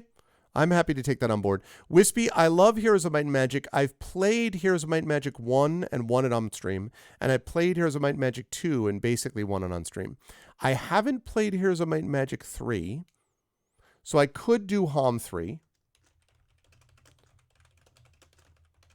Although, I feel like I may have played this as a Patreon-fueled Chat Chosen Game of the Month. Maybe. I'll keep it on here if we don't get any other suggestions, but if we get another one, I might drop that one if you're okay with that. Only because that's a kind of game that I might get to on my own anyway, and because something is tickling the back of my mind that I already played Heroes of Might and Magic as a Patreon-fueled game. And as I say, I know that I played through in one HOM 1, and I played through HOM 2. No, have I not, Arudno? Maybe not. I know that HOM 3 gets nominated. Yeah, maybe you're right. Maybe you're right. Maybe you're right. Maybe I'm just misremembering. Okay. So, given that that's the case, there's 3. All right. Do I have any other nominations? Any other nominations? Speak now or forever hold your peace, as they say. Yeah. I know that it's been on there a lot. Yeah. So the Sexy Brutale, Morphite, and Heroes of Might and Magic 3. Any other ones?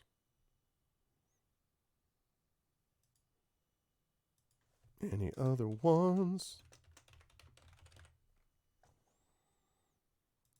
All right, going once. Going twice. Okay. So then what I would like is if someone, one of my Pathway. What's Pathway, Arudno? I mean, Waymond Wolf. Potato Man discovers the truth. What is that? And Dragon Spirit, we're doing nominations. So for Patreon Field Chat Chosen Game of the Month, we've got Sexy Brutale, Morphite, Heroes of Might and Magic 3, Pathway, although what is Pathway, Waymond Wolf? And is Potato Man, what is Potato Man discovers the truth? What is that? It's an adventure RPG pixeled. Well, normally I don't love pixel stuff, but if it's an adventure RPG, I'm willing to give it a try. It's an Indo side scroller about a potato. Hey, listen.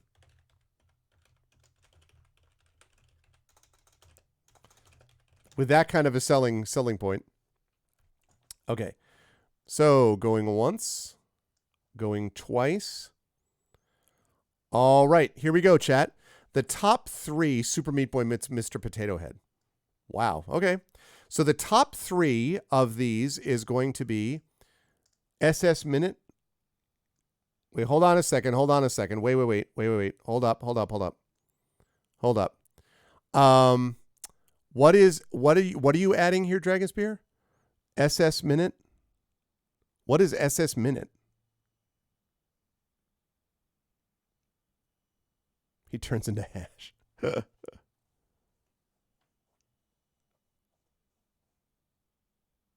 Oh, you want, okay, because you want more time? You know what, Dragon? Because it's you. But no, seriously, because you had just come in, I will give you another minute to figure out. No, it's good. I'll give you another minute to figure it out.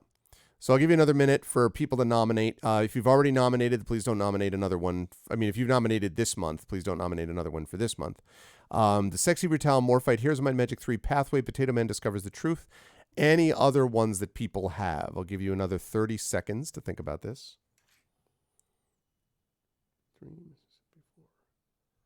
I am really glad that I checked and made sure. Otherwise, I would not have been able to do this for a while. And this way, we get this in there. Everyone will have a nice week to, get in their votes. Last 15 seconds.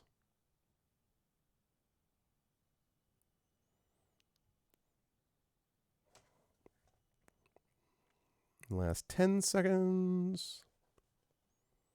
Cyberpunk, huh? Not really sure. I mean, Cyberpunk. Yeah. I'm not against it per se, but I have not really felt wild about the idea of doing it. I could easily get it. You're talking about Cyberpunk 2077, yeah?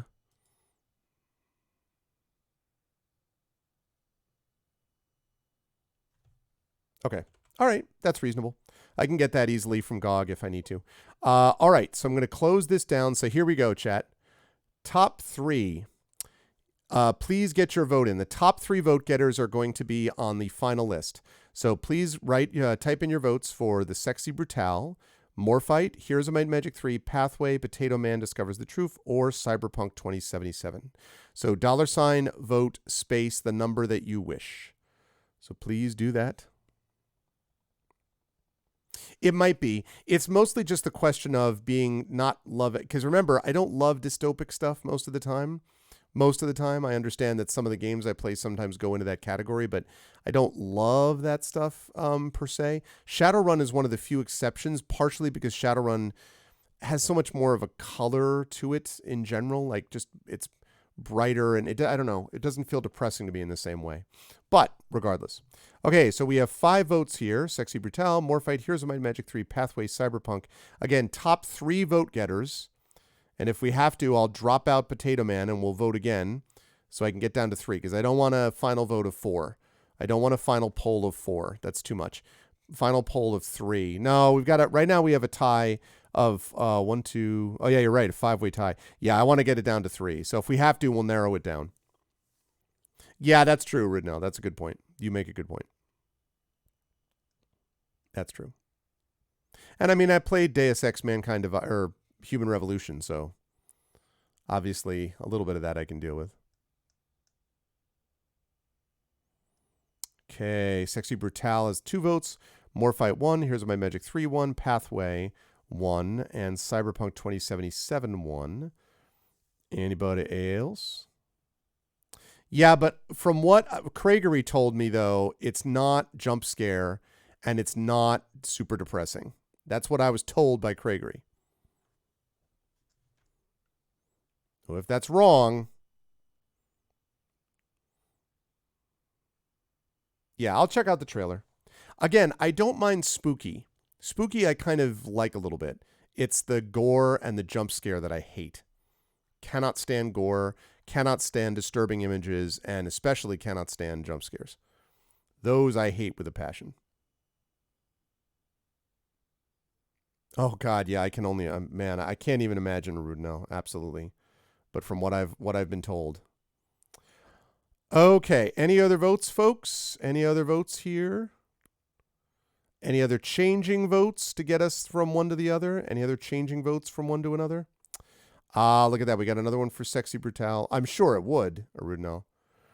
Okay, so we got 3 votes for Sexy Brutal, and then we've got Morphite Pathway and Cyberpunk 2077. Now, if we get one of those 1 votes to change to another one, like if one of those votes changes to another one, then we'll have our 3.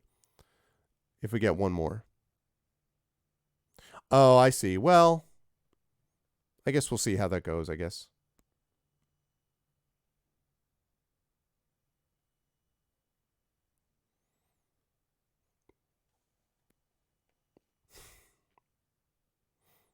Ugh, rude. No, it's awful. Yeah, I saw that, Wispy. Thank you. One other vote change, and we won't have to rerun this. One other vote change, and there will be no need for a revote. Okay. So, yeah. So, either we have a vote change, or we move. I guess we could also. I don't want to do. I feel like we had enough that I'd like to go to 3.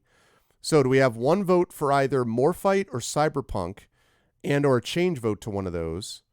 We have Sexy Brutal, we have Morphite, and we need a vote for either Pathway or Cyberpunk to give us our 3. So either change vote to Pathway or Cyberpunk, or we have a vote for Cyberpunk or Pathway, one or the other. One of those 2 would get the job done. I'm going to last call this. Sexy Brutal 3, Morphite 2. Oops.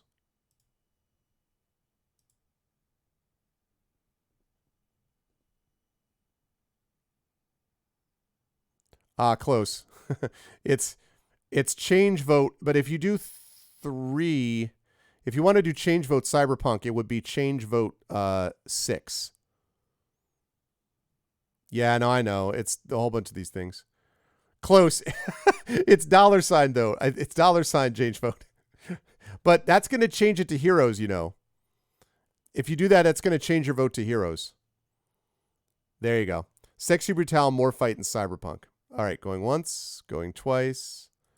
Thanks, Rudnell. Okay, so there we go, folks. So we've got 3 for October. Sexy Brutal, Morphite, and Cyberpunk 2077. We did it, chat. Would one of my lovely mods be so kind as to put this in a straw poll and then to link it to next game? I would be most appreciative. Yeah, I know, man. It's getting a little bit later on. You did, Dragon? Okay. Cool. Thank you. So there we go. So we're going to have Sexy Brutal, Morphite, and Cyberpunk 2077. Okay. There we go. And then we can just link that to the next game. That is awesome. Okay. Let's see. We're going to put that. Where's my Arvbot at? Close. Yes, I would like to close the application. Lovely. Okay, awesome. Thank you very much for doing that, mods. Thanks, everybody, for voting it so I can make sure I got that in. So we will deal with that final vote on next week, Tuesday the 18th. We'll do the final vote, and then we'll be playing it the week after. For the 25th is when we'll do that, for October 25th. So that's going to be a good time. But I'm going to rise up on out of here. This was great. It's late, though, so no raid tonight. I do want to thank everyone for being here. I've said this a million times, so you all know the ways to support the channel. Please follow the channel, YouTube, !ArvTube, Discord, !ArvCord, Twitter, !ArvTweets, website, arvanellarun.com, financially, !ArvShop for merchandise, !ArvTrayon for the Patreon. Please sub to the channel. Please check out my books, !Icarus for my graphic novel from Athos Arts, !Library for my 5e adventure and source book, exclamation point Gray Shade for my newest novel. And you can also get Renegade and Heretic, the 2 sequels. You'll be able to get the tabletop role-playing game, all those pre-ordered. And then, of course, you can pre-order the audiobook with Trent Sparks for Gray Shade as well. So please do that with exclamation point Gray Shade. As always, exclamation point BLM, Black Lives Matter. Very important to affirm and assert the significance and importance of Black lives. Exclamation point Help Now, the World Health Organization page on suicide prevention. Important to reach out to others when you need help and to reach out to others when they need help as well. And exclamation point Ukraine, UKRAINE, to help the people of Ukraine as they fight back against this illegal and illegitimate war. And they're doing so bravely and successfully, but still, this is a devastating war, and this is our small way to step up and help them as they fight back. Also, hi, Jagtress. I might be seeing you, I think, possibly this coming weekend, if I'm not mistaken, as I head up Canada way. But that's going to do it for me. Thanks, everybody. Thank you to my wonderful mods tonight. Arudinel, Dragonspear, Rock God, the best mods in the business. Awesome. I'm glad to hear it. And, of course, thank you to my wonderful subscribers and Patreon supporters, Arudinel, Dragonspear, Rock God. Thank you to Wispy Song, to Cred Twitch, to Mrs. Dunsel, and Wayman Wolf. And last but certainly not least, thank you to my viewers, to Craigery. Thank you to Galadriel Bot, who's totally not a bot. Thank you to Golden Drake, to Jagtress, of course. Thank you to Katna. Thank you to Lanaray. Thank you to Nonstop. And thank you to Small Streamers. Thanks, everybody. Much love to all of you folks. And I will see you folks again over the weekend. I'm going to try to stream at some point, like in transit. We'll see. And then when I get back from there, we'll be streaming as normal next week, starting next Tuesday with some more of Final Fantasy VII Remake Intergrade with Yuffie and Yuffie's DLC. So that's going to be a good times. That's it for me. Thanks, everyone. Much love. Thank you especially tonight to my Arvocalists, to Little Red Dot, and to Zach Clay for a really awesome time. Really happy this worked out. And yeah, can't wait to see more of it as we go along. Until I see you next time, everyone, please be good to each other. Bye for now. Have a good day.